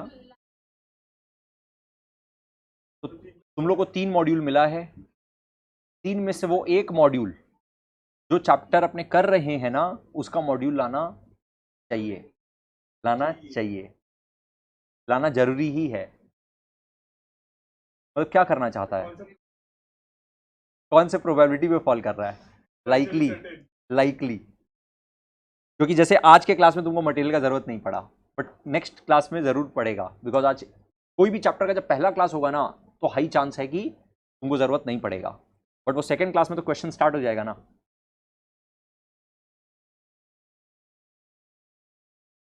क्या? हाँ, वो काम कर सकता है। वो चार्ट के थ्रू सिर्फ इतना बता रहे थे कि पूरे अकाउंट्स में अकाउंटिंग स्टैंडर्ड्स अलग अलग जगह टर्म्स यूज करेंगे। There is a remote likelihood, it is not likely, if it is not likely, if it is likely, या फिर if it is virtually certain, तो ये डिनोट करता है प्रोबेबिलिटी को। सर ये प्रोबेबिलिटी क्या अकाउंटिंग स्टैंडर्ड में लिखा हुआ है? द आंसर इज नो, ये अकाउंटिंग स्टैंडर्ड में नहीं लिखा हुआ है। तो सर आप कैसे बोल दिए ये बात? क्योंकि इंड एस में लिखा हुआ है, तो हम लोग वहां से कुछ कुछ जगह पे ना क्लू ले सकते हैं। इंड एस क्या क्या बात बोलता है, आईएफआरएस क्या बात बोलता है। आईएफआरएस में ये लोग एक्सप्लेन किए हैं अच्छे से कि अगर प्रोबेबिलिटी अप टू 5% है, इट मीन्स रिमोट।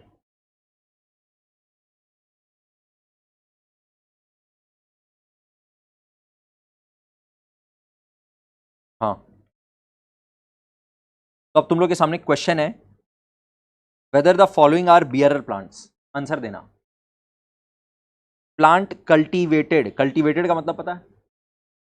सिंचाई कर रहे हैं उसका, उसको बहुत प्यार से उसको उगा रहे हैं, right, that is called cultivating. तो plant cultivated to be harvested as agricultural produce. Bamboo plant का एग्जांपल है ये। उस प्लांट को कल्टीवेट कर रहे हैं so दैट इसी को हम लोग एग्रीकल्चरल प्रोड्यूस की तरह हार्वेस्ट कर सके, इसी को हम लोग काट के बेच दे। हार्वेस्टेड एज एग्रीकल्चरल प्रोड्यूस मतलब उसी को एज एन एग्रीकल्चरल प्रोड्यूस बेच दे, दैट इज लंबर। लंबर मतलब वही वुड का। तो ये बियरर प्लांट नहीं है, not a bearer plant. Whether the following a bearer plant? No. फिर देखो next, plant cultivated to produce agricultural produce and harvest and sell the plant as well as the agricultural produce, lumber as well as fruit। नहीं है। हम लोग का इरादा क्या है? प्लांट कल्टीवेट कर रहे हैं क्योंकि उसमें से हम लोग एग्रीकल्चरल प्रोड्यूस बनाना है। And harvest and sale, harvest and sale क्या क्या? प्लांट भी बेच दें और एग्रीकल्चरल प्रोड्यूस भी बेच दें, ये हम लोग का इरादा है। मतलब मैंगो भी बेच दे, मैंगो का ट्री भी बेच दे काट के, तब फिर sir lumber as well as fruit, तब ये बियरर प्लांट नहीं है। Next, annual crops like maize wheat नहीं है सर, इसका लाइफ ही नहीं होता है 12 months. D, plant cultivated to produce agricultural produce and harvest and sale only agricultural produce, lumber as well as fruit नहीं, ओनली फ्रूट। ये एग्रीकल्चरल प्रोड्यूस खाली बेचने वाला बात जो है, ये अपना बियरर प्लांट है, ये लिखने का जरूरत नहीं है। अब देखो असेट का रिकॉग्निशन का जो क्राइटेरिया है ना, वही बात दोहरा दिया अकाउंटिंग स्टैंडर्ड 10। यस 10 क्या बोला सुनो। अपने अभी तक जो पढ़ चुके एक बार फटाफट से, क्योंकि इतना सारा एग्जांपल अलग अलग इतना सारा प्रोविजनल वाला बात कर लिए तो आपको हो सकता है कि बहुत भारी हो गया, बट अब एक बार हम समराइज करके बताते हैं एकदम शॉर्ट में अभी तक आपने क्या पढ़े हैं। अपने एकदम सिंपल एएस का डेफिनेशन, एएस 10 का प्रॉपर्टी प्लांट एंड इक्विपमेंट का डेफिनेशन पढ़े हैं अभी तक बस। अकाउंटिंग स्टैंडर्ड 10 बोलता है property plant and equipment is a tangible item held for use in the production of goods or rendering of services or for rental to others or for administrative purposes and has a useful life of more than 12 months। फिर बोला it does not include, property plant and equipment does not include biological assets and some wasting assets के बारे में बात किया, उसको अपने देखेंगे बाद में, ठीक है। फिर इसमें बोला बायोलॉजिकल एसेट्स को इंक्लूड तो नहीं करते हैं, but other than bearer plant, अगर बियरर प्लांट हुआ तो पीपीई है, बाकी कोई भी बायोलॉजिकल एसेट हुआ तो वो पीपीई नहीं है। Biological assets other than bearer plant, यही तो लिखा हुआ था। तो biological assets is not PPE other than bearer plant. इसमें भी क्या था, biological assets use for agricultural activity. अगर वो लाइफ स्टॉक है तो देखना पड़ेगा क्या वो पीपी के डेफिनेशन को फुलफिल करता है या नहीं करता है। अगर लाइफ स्टॉक ऐसा है जो पीपी के डेफिनेशन को फुलफिल करता है तब वो पीपी हो सकता है, और या फिर हो सकता है पीपी ना हो। उसके बारे में डिटेल में बातचीत एएस 10 नहीं किया। वो सीधा क्या बोला कि एक्सक्लूडेड है, प्रॉपर्टी प्लांट एंड इक्विपमेंट के डेफिनेशन से एक्सक्लूडेड है biological assets used for agricultural activity other than bearer plant. तो इसका मतलब bearer plant is your property plant and equipment. फिर अपने नेक्स्ट बात की है बियरर प्लांट क्या होता है। बियरर प्लांट होता है सर जो 3 कंडीशन सेटिस्फाई कर दिया, plant that fulfills 3 conditions. It is used in the production of agricultural produce. It is expected to bear the produce for more than 12 months, and there is a remote likelihood that the plant will be sold other than incidental scrap sale. बस इतना सही बात अपने की है। इसके साथ में 2-3 इंपॉर्टेंट बात किए कि सर अगर इनेबलर एसेट हुआ तो फिर उसको भी आप पीपीई मानिएगा, बिकॉज वो इनेबल करता है बाकी के एसेट्स को यूज करने में। इनेबलर एसेट समझ गए ना, जो एनवायरमेंटल प्रोटेक्शन के लिए कोई एसेट यूज कर रहे हैं। उसके बाद अपने एक और बात की है कि अगर मटीरियलिटी ग्राउंड्स पर आपको लगता है कि इसका अमाउंट इतना छोटा है कि उसको एसेट की तरह ट्रीट नहीं किया जाना चाहिए, तो फिर उसको आप चाहे खर्चा दिखा देना, आप उसको एसेट बोलना ही मत। तीसरा अपने बात की कि हो सकता है कि 3-4 एसेट मिल करके एक साथ इन एग्रीगेट इतना मटेरियल हो रहा है और इतना फ्यूचर इकोनॉमिक बेनिफिट वो देगा कि उसको अपने एक पीपीई का नाम दे दें। करेक्ट, अभी तक बस अपने इतना बात पढ़े, इतना ही बात पढ़े हैं। करेक्ट है, ये पूरा बात एकदम दिमाग में है। देखो ये जितना बात अभी हम बोले ना, ये एज इट इज बस इतना ही, भले ही अपने बहुत सारे एग्जांपल लिए हो, बट आपके कॉपी में एग्जैक्टली यही वाला पॉइंट लिखा हुआ है जो अभी अभी बोले हैं, इसके अलावा और कुछ नहीं है। इसको हाँ, इंक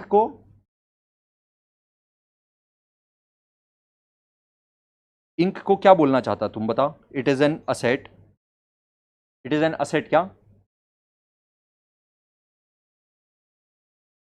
नॉर्मली प्रिंटिंग स्टेशनरी।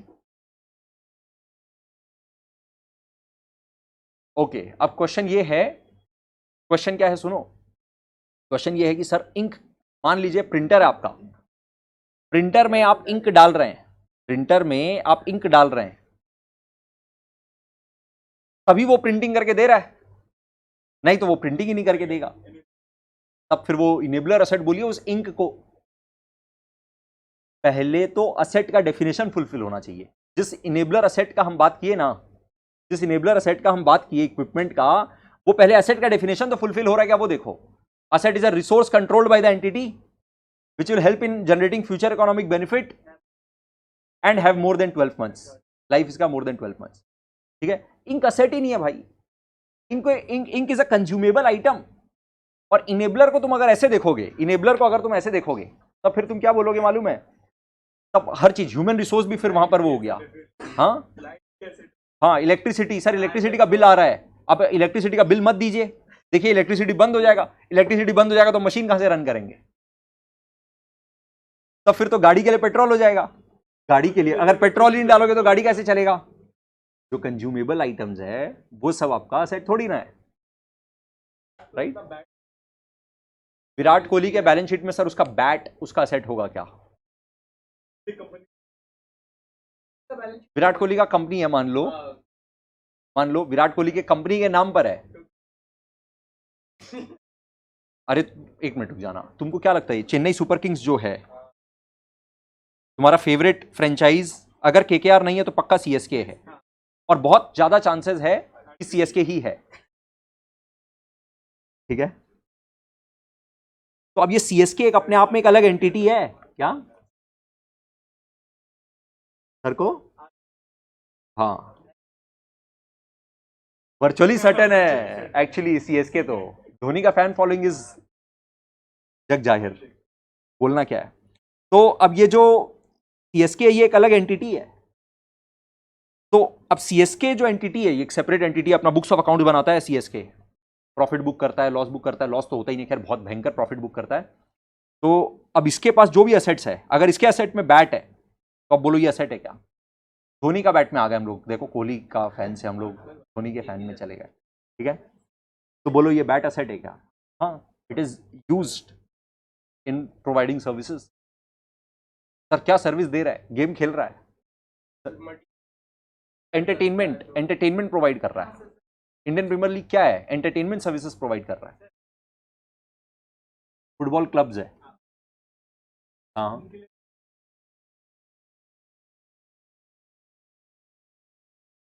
हाँ हाँ। अगर तुम एक फाइनेंशियल स्टेटमेंट बना रहा है किसी एंटिटी का, अगर तुम किसी एंटिटी का फाइनेंशियल स्टेटमेंट्स बना रहा है और उसमें कोई स्पोर्ट्स, अब तुमको ये डिसाइड करना पड़ेगा ये स्पोर्ट्स मटेरियल में आ गया कि इक्विपमेंट में आ गया। बैट को हम स्पोर्ट्स इक्विपमेंट की तरह देख रहे हैं, बैट को।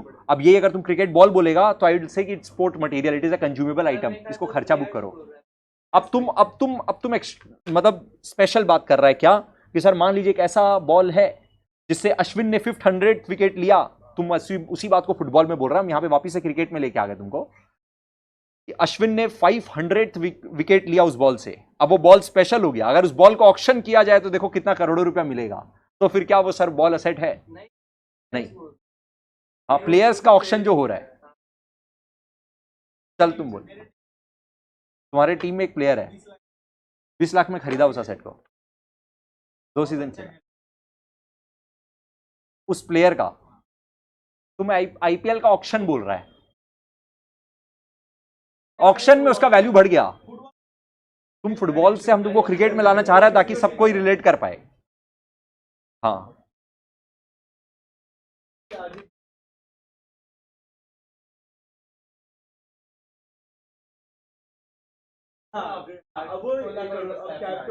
अभी ये क्या है, ये क्या है, इनटैंजिबल असेट्स जब पढ़ेंगे ना तब तुमको समझ में आएगा, ये टैंजिबल असेट्स नहीं है। हाँ, रिंकू सिंह, अब हाँ, अभी इस बार आईपीएल ऑक्शन में उसको क्या मिला नहीं मालूम, बट ऑब्वियसली बहुत बड़ा अमाउंट मिला होगा, रिटेन कर लिया, राइट। तो अब क्या हुआ, अब जैसे सीएसके के लिए महेंद्र सिंह धोनी, जो सीएसके के पास ये राइट्स है कि महेंद्र सिंह धोनी उन लोग के लिए ही खेलेगा, ये उनका असेट है। They have the right that Mahendra Singh Dhoni will play only for them, this is the right and it is an intangible asset. Mahendra Singh Dhoni is not their asset, Mahendra Singh Dhoni is not a resource which is controlled by CSK. No. CSK just have a right to avail the services of MSD. This right is their asset and this right is an intangible asset जो AS26 में cover होगा। बात समझ में आ रहा है? समझ में आ गया? तुम्हारा फुटबॉल में लिंक कर ले, अब हो गया। अपने क्रिकेट का बात मत करिए सर, हम लोग फुटबॉल देखते हैं, एकदम इमोशनल हो गया।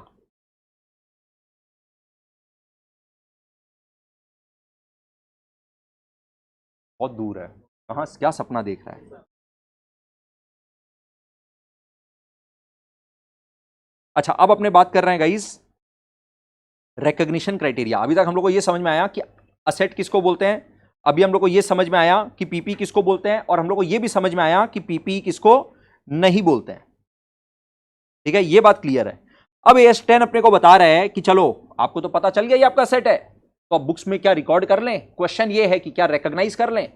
अभी तक सिर्फ डेफिनेशन दिया, अब बात कर रहा है रिकॉग्निशन के बारे में।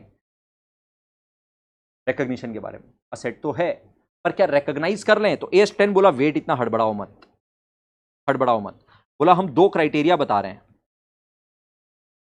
2 क्राइटेरिया बता रहे हैं, अगर ये 2 क्राइटेरिया सेटिस्फाई हुआ then and only then that intangible item can be treated as recognised as PPE. 2 condition क्या क्या है? पहले तो ये देखो, पहला condition, it is probable that future economic benefit will flow to entity and cost can be reliably measured. अगर ये 2 कंडीशन फुलफिल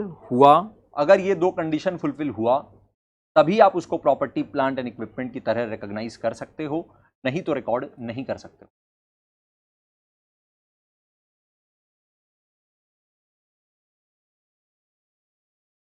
क्या क्या बोले? पहले तो वो असेट का डेफिनेशन पढ़े अपने। असेट का डेफिनेशन से, प्रॉपर्टी प्लांट एंड इक्विपमेंट का डेफिनेशन से ये समझ में आया कि उस असेट का इतना ताकत है क्या कि वो प्रॉपर्टी प्लांट एंड इक्विपमेंट कहलाए। मतलब ये कैमरा का इतना ताकत है क्या कि ये प्रॉपर्टी प्लांट एंड इक्विपमेंट कहा जा सके? वो पढ़ रहे थे अभी तक अपने। हाँ सर, ये कैमरा एक ऐसा आइटम है which is used in rendering of services and it has a life of more than 12 months. तो इसका इतना ताकत है कि ये पीपीई इसको बोला जा सके, ये पीपीई है। अब इस कैमरा को अपने बुक्स में रिकॉर्ड कर दे क्या? अब कैमरा को इस अपने बुक्स में रिकॉर्ड कर दे क्या? इसके लिए एंटिटी का ताकत है क्या? अभी तक देख रहे थे उस आइटम का अपने आप में उतना ताकत है क्या कि वो पीपीई बोला जा सके। अब ये देख रहे हैं कि उस एंटिटी का इतना ताकत है क्या कि वो इस असेट से, इस पीपीई से एफईबी जनरेट कर लेगा, फ्यूचर इकोनॉमिक बेनिफिट जनरेट कर लेगा और इसके कॉस्ट को रिलायबली मेजर कर लेगा।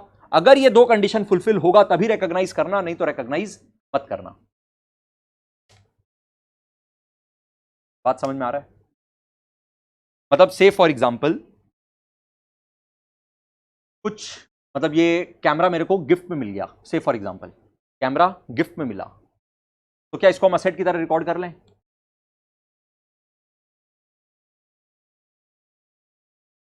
कैमरा गिफ्ट में मिला तो क्या हुआ? तब भी तो हम इससे फ्यूचर इकोनॉमिक बेनिफिट जनरेट करेंगे। It is probable that future economic benefit will be generated.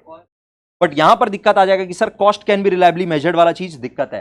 अच्छा, अब रिलायबली मेजर क्या? यहां पे जीरो है, जो अभी हम एग्जांपल दिए उसमें तो वैल्यू जीरो है। क्लियर है ये बात कि मेरे लिए कॉस्ट कितना लगा? जीरो लगा। तो जीरो लगा तो अपने देखेंगे नेक्स्ट टॉपिक में initial recognition will be at cost. तो आपके लिए कॉस्ट जीरो है तो आप जीरो वैल्यू पे रिकॉग्नाइज करोगे, मतलब रिकॉग्नाइज नहीं करोगे। अगर मान लो अनइंटेंशनली आप जिस चीज का काम करते हैं, से for example iron and steel का फैक्ट्री है, आयरन एंड स्टील के फैक्ट्री में टाटा स्टील क्या कर रहा था, उसके पास कुछ स्क्रैप जनरेट होता था, स्क्रैप। वो स्क्रैप से क्या करता था, एक स्ट्रक्चर बनाते जा रहा था ऐसे ही, मतलब उसका कोई इंटेंशन नहीं था, उसका कॉस्ट भी वो मेजर नहीं कर रहा था। और देखते ही देखते थोड़े दिन बाद देखता है कि वो एक काम का सेट बन गया, उसको काम में ले रहा है वो। उस स्क्रैप को इकट्ठा करते करते कोई एक टेंजिबल आइटम बन गया जिसको वो मान लो स्टोरेज के लिए यूज कर रहा है। एग्जांपल, अभी वो स्टोरेज के लिए यूज कर रहा है, ये उसका इंटेंशन नहीं था, वो उसका कॉस्ट भी अलग से कैलकुलेट नहीं कर रहा था, बट अब वो उस आइटम को कंटेनर की तरह यूज कर रहा है और इसका मतलब वो एडमिनिस्ट्रेटिव पर्पस के लिए या फिर for production of goods and services के लिए यूज कर रहा है।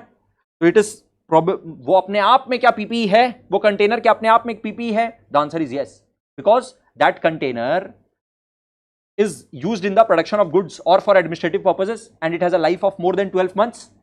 तो वो अपने आप में एक प्रॉपर्टी, प्लांट एंड इक्विपमेंट है। तो क्या आप उसको रिकॉग्नाइज कर लें? जब रिकॉग्नाइज करने गए तो क्या is it probable that there will be future economic benefit that will be flowing to entity? क्या फ्यूचर इकोनॉमिक बेनिफिट एंटिटी को फ्लो होगा? इसका भी आंसर मान लो यस है, बट इसका cost can not be reliably measured. अगर cost can not be reliably measured तो इसका मतलब उसको आप प्रॉपर्टी, प्लांट एंड इक्विपमेंट की तरह रिकॉर्ड नहीं कर सकते हो।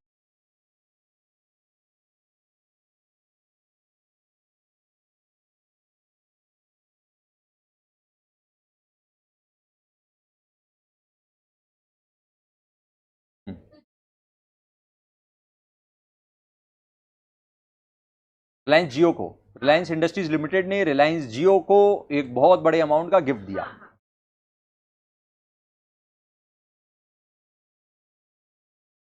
जियो के लिए जीरो है। हाँ, तो सर देखिए अब यहां पे ट्रांजैक्शन ये है कि रिलायंस इंडस्ट्रीज लिमिटेड ने रिलायंस जियो को मान लो एक बड़ा प्लांट एंड मशीनरी दिया, 10 करोड़ का वैल्यू है सर उसका, लेकिन क्योंकि गिफ्ट में मिला जियो को तो फ्री ऑफ कंसिडरेशन मिला, फ्री में मिल गया, तो कॉस्ट तो कुछ है ही नहीं, तो रिलायंस जियो अपने बैलेंस शीट में दिखाएगा ही नहीं। लेकिन सर उसका तो बैलेंस शीट फिर गलत हो गया क्योंकि उसके पास तो एक असेट है 10 करोड़ का। यही है क्वेश्चन। अपने एक एएस पढ़ेंगे, एएस 18, अकाउंटिंग स्टैंडर्ड 18, जिसका नाम है related party disclosure. Related party disclosure, तो उसमें क्या होगा, डिस्क्लोजर रिक्वायरमेंट है, रिलायंस जियो को भी डिस्क्लोज करना पड़ेगा और रिलायंस इंडस्ट्रीज लिमिटेड को भी डिस्क्लोज करना पड़ेगा अपने फाइनेंशियल स्टेटमेंट्स में कि वो रिलेटेड पार्टी के साथ किस तरह के ट्रांजैक्शन किया है, फ्री में क्या गिफ्ट दे रहा है, तो ये सब डिस्क्लोजर जाएगा। ठीक है, तो वो डिस्क्लोजर चला जाएगा। तो एक फाइनेंशियल स्टेटमेंट यूजर अगर ठीक से पढ़ेगा खाली बैलेंस शीट नहीं देखेगा, नोट्स टू अकाउंट्स को भी पलट के देखेगा तो उसको डिस्क्लोजर दिख जाएगा, अच्छा प्लांट एंड मशीनरी मिला 10 करोड़ का फ्री में। हाँ, नहीं होता है, नहीं, वो अलग तरीके से करता है, इस तरीके से बिल्कुल नहीं करते हैं। गिफ्ट लेना और देना सिर्फ तुम लोग करते हो, रिलायंस इंडस्ट्रीज लिमिटेड नहीं कर रहा है, कोई कॉर्पोरेट नहीं कर रहा है, ठीक है। ब्लैक एंड व्हाइट जो कर रहा है वो अलग तरीके से कर रहा है, वो under valuation of billing, over valuation of billing, ये सब करके भी बहुत सारा तरीका होता है, वो सब भी अपने धीरे धीरे करेंगे, बट एक बार थोड़ा सा हम लोग फ्लो में आए। तो ये भी अपने कॉपी में लिखो।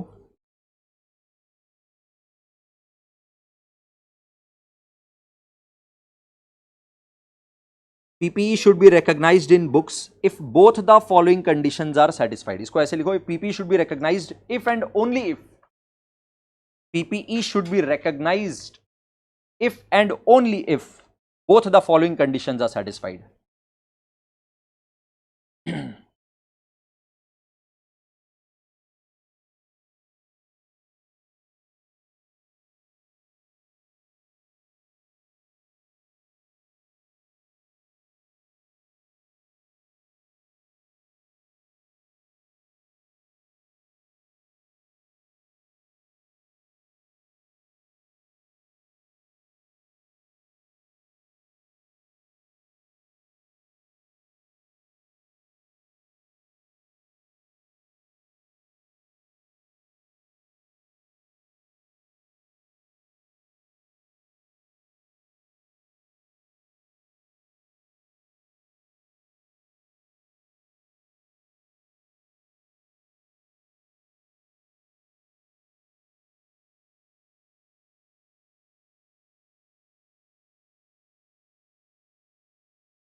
तो एग्जाम्पल सुनो, रेडी हो एग्जाम्पल के लिए? बिल्कुल नहीं।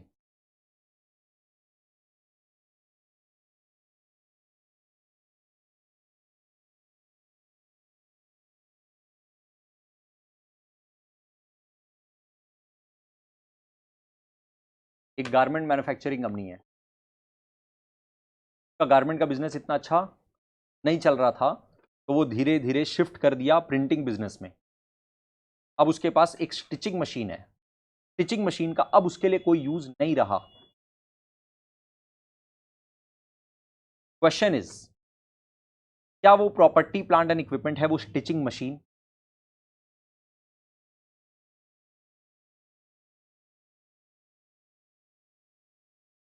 गारमेंट मैन्युफैक्चरिंग कंपनी अपना बिजनेस शिफ्ट कर दिया टू प्रिंटिंग बिजनेस, उसके पास एक स्टिचिंग मशीन था, पर अब वो उसके लिए कोई काम का नहीं है।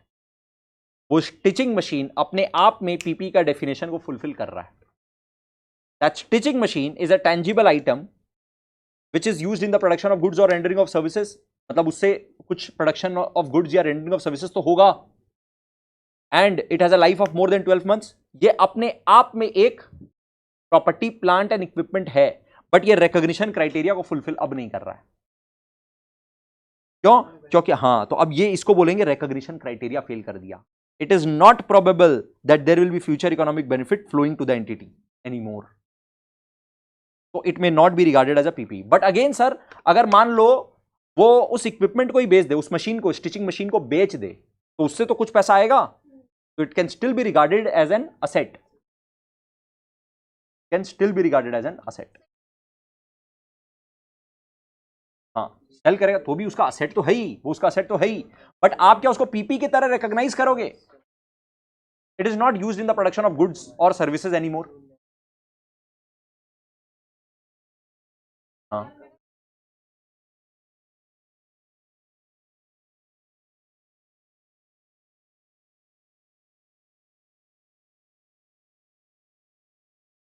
हाँ हाँ हाँ समझ गया सर। वो असेट हम लोग को ना तो कोई प्रोडक्शन ऑफ गुड्स करके दे रहा है ना रेंडरिंग ऑफ सर्विसेज के काम में आ रहा है। तो अगर वो प्रोडक्शन ऑफ गुड्स के काम में नहीं आ रहा है, अगर वो रेंडरिंग ऑफ सर्विसेज का काम में नहीं आ रहा है, अगर वो रेंटल टू अदर्स के काम में नहीं आ रहा है और ना वो एडमिनिस्ट्रेटिव पर्पस के काम में आ रहा है, अगर ये चारों में से कुछ भी नहीं हो रहा है तो वो पीपी नहीं है। पर क्या सर असेट है? The answer is yes, because उससे आप फ्यूचर इकोनॉमिक बेनिफिट जनरेट करोगे उस असेट को बेच के। फिर से हम रिपीट कर रहे हैं, क्या बात था कि सर अगर मान लो कोई ऐसा टेंजिबल आइटम है, ना तो वो प्रोडक्शन ऑफ गुड्स में यूज हो रहा है, ना वो रेंडरिंग ऑफ सर्विसेज में यूज हो रहा है, ना रेंटल टू अदर्स के लिए यूज में हो रहा है, ना फिर वो एडमिनिस्ट्रेटिव पर्पस में यूज हो रहा है, तो फिर वो प्रॉपर्टी प्लांट एंड इक्विपमेंट तो नहीं है। पर फिर भी क्या वो असेट हो सकता है? The answer is yes, why not. अगर आप उस असेट को, इस टेंजिबल आइटम को ही बेच करके अगर पैसा रिकवर करने वाले तो फ्यूचर इकोनॉमिक बेनिफिट तो मिलेगा ना। तो वो असेट तो है ही, पीपी ही नहीं है। ये चार में से कुछ होना पड़ेगा पीपी होने के लिए। और एक बार जो पीपीई हो गया उसके बाद आपको देखना पड़ेगा कि क्या इसको रिकॉग्नाइज करें, बुक्स में रिकॉर्ड कर सकते हैं क्या। बोला बुक्स में कब रिकॉर्ड कर सकते हो? जब दो कंडीशन फुलफिल हो जाए तब रिकॉर्ड कर लेना, इसके पहले रिकॉर्ड मत कर लेना। दोनों का दोनों कंडीशन एक साथ फुलफिल होना पड़ेगा। मतलब एक तो उसे फ्यूचर इकोनॉमिक बेनिफिट मिलने वाला है, दूसरा cost can be reliably measured. अगर ये दोनों होगा तब रिकॉर्ड करना, नहीं तो रिकॉर्ड मत करना। तब फिर क्या करेंगे सर? रिकॉग्नाइज नहीं कर सकते हैं तो एज अ पीपी वो रिकॉग्नाइज नहीं होगा, कोई और असेट की तरह में भी रिकॉग्नाइज हो सकता है। हाँ हाँ वो पीपी है, बट अभी आपका पीपी का अभी आपका पीपी का रिकॉग्निशन क्राइटेरिया फुलफिल नहीं कर रहा है, तो फिर आप उसको पीपी की तरह रिकॉर्ड नहीं करेंगे। तो सर क्या करेंगे फिर? अगर आप बोलते हो कि इसका कॉस्ट रिलायबली मेजर ही नहीं किया जा सकता है, तब तो फिर आप उसको रिकॉग्नाइज कर ही नहीं सकते हो। जब आपको कॉस्ट ही नहीं पता तो क्या रिकॉग्नाइज करेंगे आप? स्टिचिंग मशीन है, तो चलो उसका कॉस्ट तो पता ही है, तो फ्यूचर इकोनॉमिक बेनिफिट नहीं मिलने वाला कुछ भी। फ्यूचर इकोनॉमिक बेनिफिट अगर बेच के भी नहीं मिलने वाला है, उस मशीन को बेचोगे और बेच के भी कुछ पैसा नहीं मिलने वाला है, तब तो वो असेट है ही नहीं, तब तो रिकॉर्ड ही मत कर। अगर बेच के पैसा मिलेगा तो फिर आप उसको एक मशीन की तरह दिखाओ, उसको प्रॉपर्टी प्लांट एंड इक्विपमेंट के शेड्यूल में मत दिखाओ, उसको प्रॉपर्टी प्लांट एंड इक्विपमेंट मत बोलो। तब फिर इसका मतलब वो क्या हुआ? तब फिर वो पीपी का डेफिनेशन भी कहीं ना कहीं फेल हो जाएगा। दोनों इंटरलिंक्ड है। सर कैसे फेल हुआ? क्योंकि property plant and equipment is a tangible item which is used in the production of goods. तो पर अब आप तो उसको यूज करने ही नहीं वाले हो स्टिचिंग के काम में। बात समझे? तो दोनों बात, पीपी का डेफिनेशन और रिकॉग्निशन क्राइटेरिया दोनों इंटरलिंक्ड है। ऑब्वियसली आप दोनों को एक साथ देखोगे क्यूमुलेटिवली, तब फिर वो पीपी की तरह रिकॉर्ड नहीं होगा। तब फिर उसको आप कोई और असेट की तरह रिकॉर्ड कर सकते हो, क्योंकि उससे फ्यूचर इकोनॉमिक बेनिफिट तो मिलने ही वाला है। तो बेच के असेट का पैसा तो मिलेगा बेसिकली। उस समय पता फिर क्या हो जाएगा? Now it is an asset which is now held for being disposed.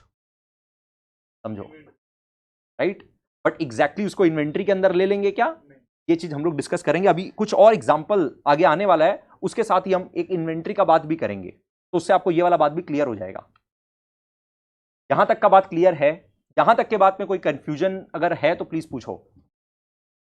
अब देखो मेरे पास क्या है कि ये कैमरा है, मेरे को डर है कि कल को ये वाला कैमरा अगर काम नहीं किया तो मेरा एक दिन का क्लासेस डिस्टर्ब हो जाएगा। प्रोबेबली 1-2 दिन लग जाएगा कैमरा आने में, तो 2 दिन का क्लासेस डिस्टर्ब करने का अफोर्डेबिलिटी मेरे पास नहीं है। तो हम एक्स्ट्रा कैमरा एक रख के रखते हैं।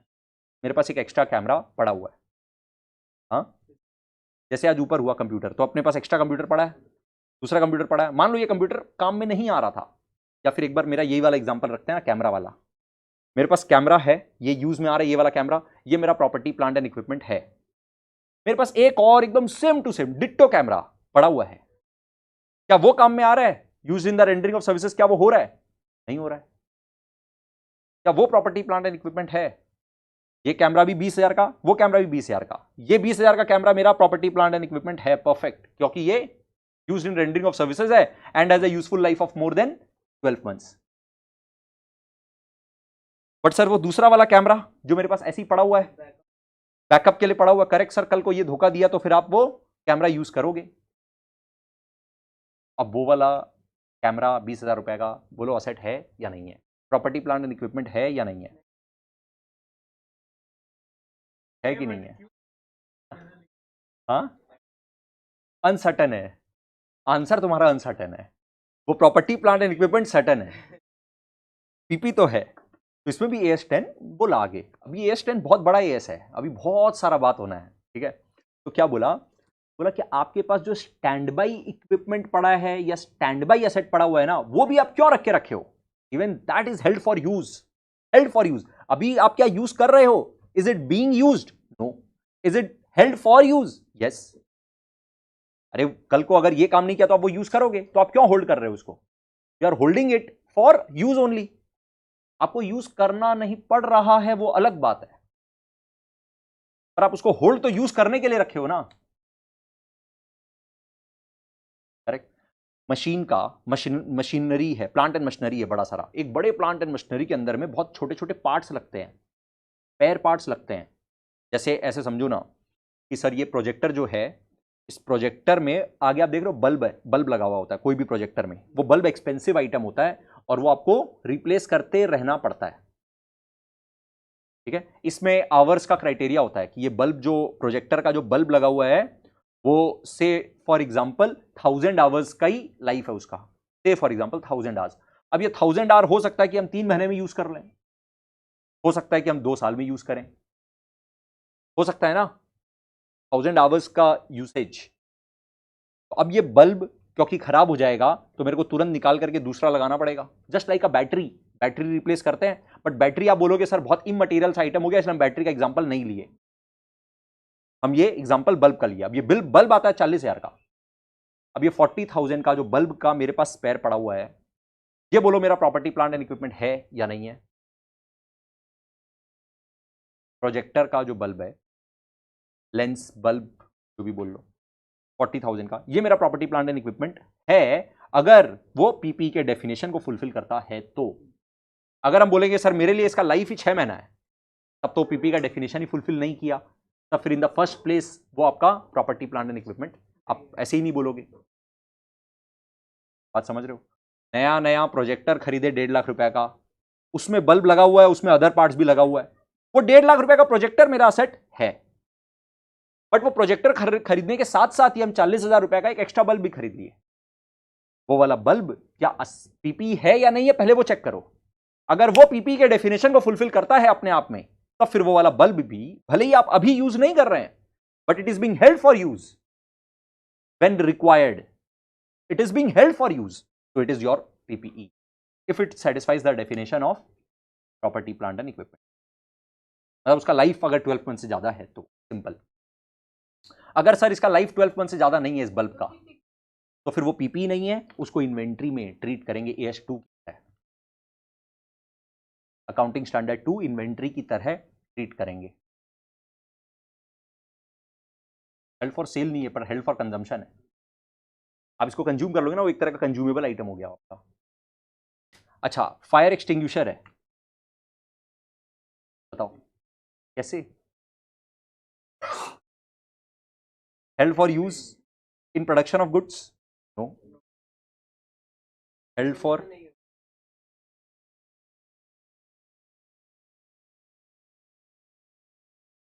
एडमिनिस्ट्रेटिव पर्पस मानते हुए फायर एक्सटिंग्विशर को भी आप property plant and equipment administrative purpose है। सेफ्टी भाई, ऑफिस का सेफ्टी इसलिए लगा के रखे हो। आप बोलोगे सर 2 साल हो गए हमको लगाए हुए, यूज ही नहीं आता है। बहुत बढ़िया, थैंक यू, यूज नहीं आता है। जनरेटर लगा करके रखे हैं, कल को इलेक्ट्रिसिटी गया तो जनरेटर काम में आएगा।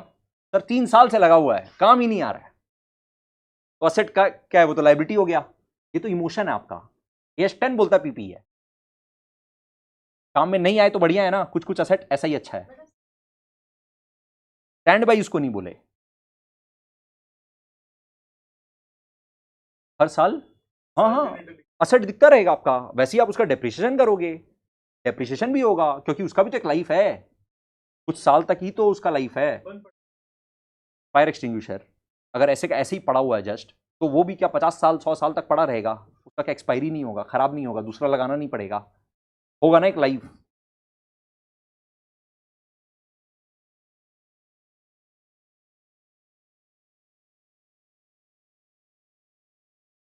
तो ये लिखना स्पेयर पार्ट्स, देखो कॉपी में next point, spare parts, stand by equipments and servicing equipments.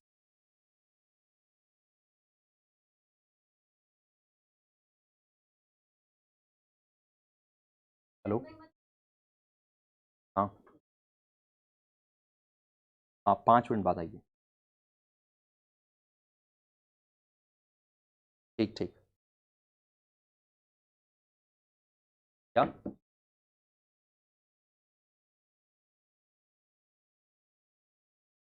हाँ कैमरा खराब हो गया ना। हाँ कैमरा अगर खराब हो गया तो जो मेरे पास एक्स्ट्रा स्पेयर पड़ा हुआ है, हाँ वो स्टैंड बाई इक्विपमेंट हो गया।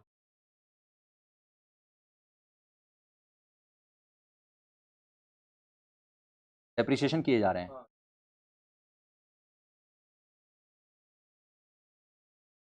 क्वेश्चन ये है कि सर हम तो इस भ्रम में थे कि मेरे पास फायर एक्सटिंग्विशर है, जब रियल में नौबत आया यूज करने का तो पता चला ये काम का ही नहीं है। ऐसे फायर एक्सटिंग्विशर को सर आप क्या बोलेंगे? तो अपने ना एक एएस पढ़ेंगे, AS-28। AS-28 रुक जाना, AS-28 आप लोग को एक बार पहले भी बता चुके हैं, अभी फिर से बता रहे हैं। इसको आपसे क्या बोलोगे? हवलदार। AS-28 को बोलेंगे हवलदार। ये हवलदार क्या काम करेगा पता है? ये बैलेंस शीट में जो असेट नहीं आना चाहिए ना, उसको रोक देगा असेट बनने से। AS-28 पकड़ के बोलेगा फायर एक्सटिंग्विशर तुम कोई काम का नहीं है, बेकार है, चल हट यहां से, तेरे को बैलेंस शीट में असेट नहीं बनने देंगे। इंपेयरमेंट ऑफ असेट्स का एएस है। इसका काम क्या है? जब तुम बाकी सारा एएस अप्लाई कर देते हो तो फिर ये आता है, बोलता है कि लास्ट में बस सिक्योरिटी गेट है, सिक्योरिटी चेक है, क्या कि तुम सही में असेट की तरह क्वालिफाई करते हो? क्या असेट इतना ही वैल्यू का तुम असेट दिखना चाहिए क्या बैलेंस शीट में? नहीं नहीं, तुम तो कम वैल्यू का दिखना चाहिए, या फिर तुम दिखना ही नहीं चाहिए, तुम 0 वैल्यू का दिखना चाहिए। तो वो वाला काम AS-28 कर देगा। ठीक है, ये वाला this point will be taken care of by AS-28। लिखना डन है? If meet the definition of PPE then recognise as PPE, if does not meet the definition of PPE then it will be treated as inventories, AS-2। ठीक है, आज का class में अपने यहां तक ही रखेंगे। नेक्स्ट क्लास में कंटिन्यू करेंगे, कुछ न्यूमेरिकल क्वेश्चंस वगैरह भी सॉल्व होगा, इसके ऊपर ही सबसे पहला क्वेश्चन सॉल्व करेंगे। तो नेक्स्ट क्लास में आप लोग को मटेरियल चाहिएगा। आप लोग को 3 मॉड्यूल मिला है, मॉड्यूल 1, 2, 3। मॉड्यूल 1 में आपका AS-10 दिया हुआ है, राइट? तो AS-10 asset based accounting standard सारा उसी में है। मॉड्यूल 1 लेके आना।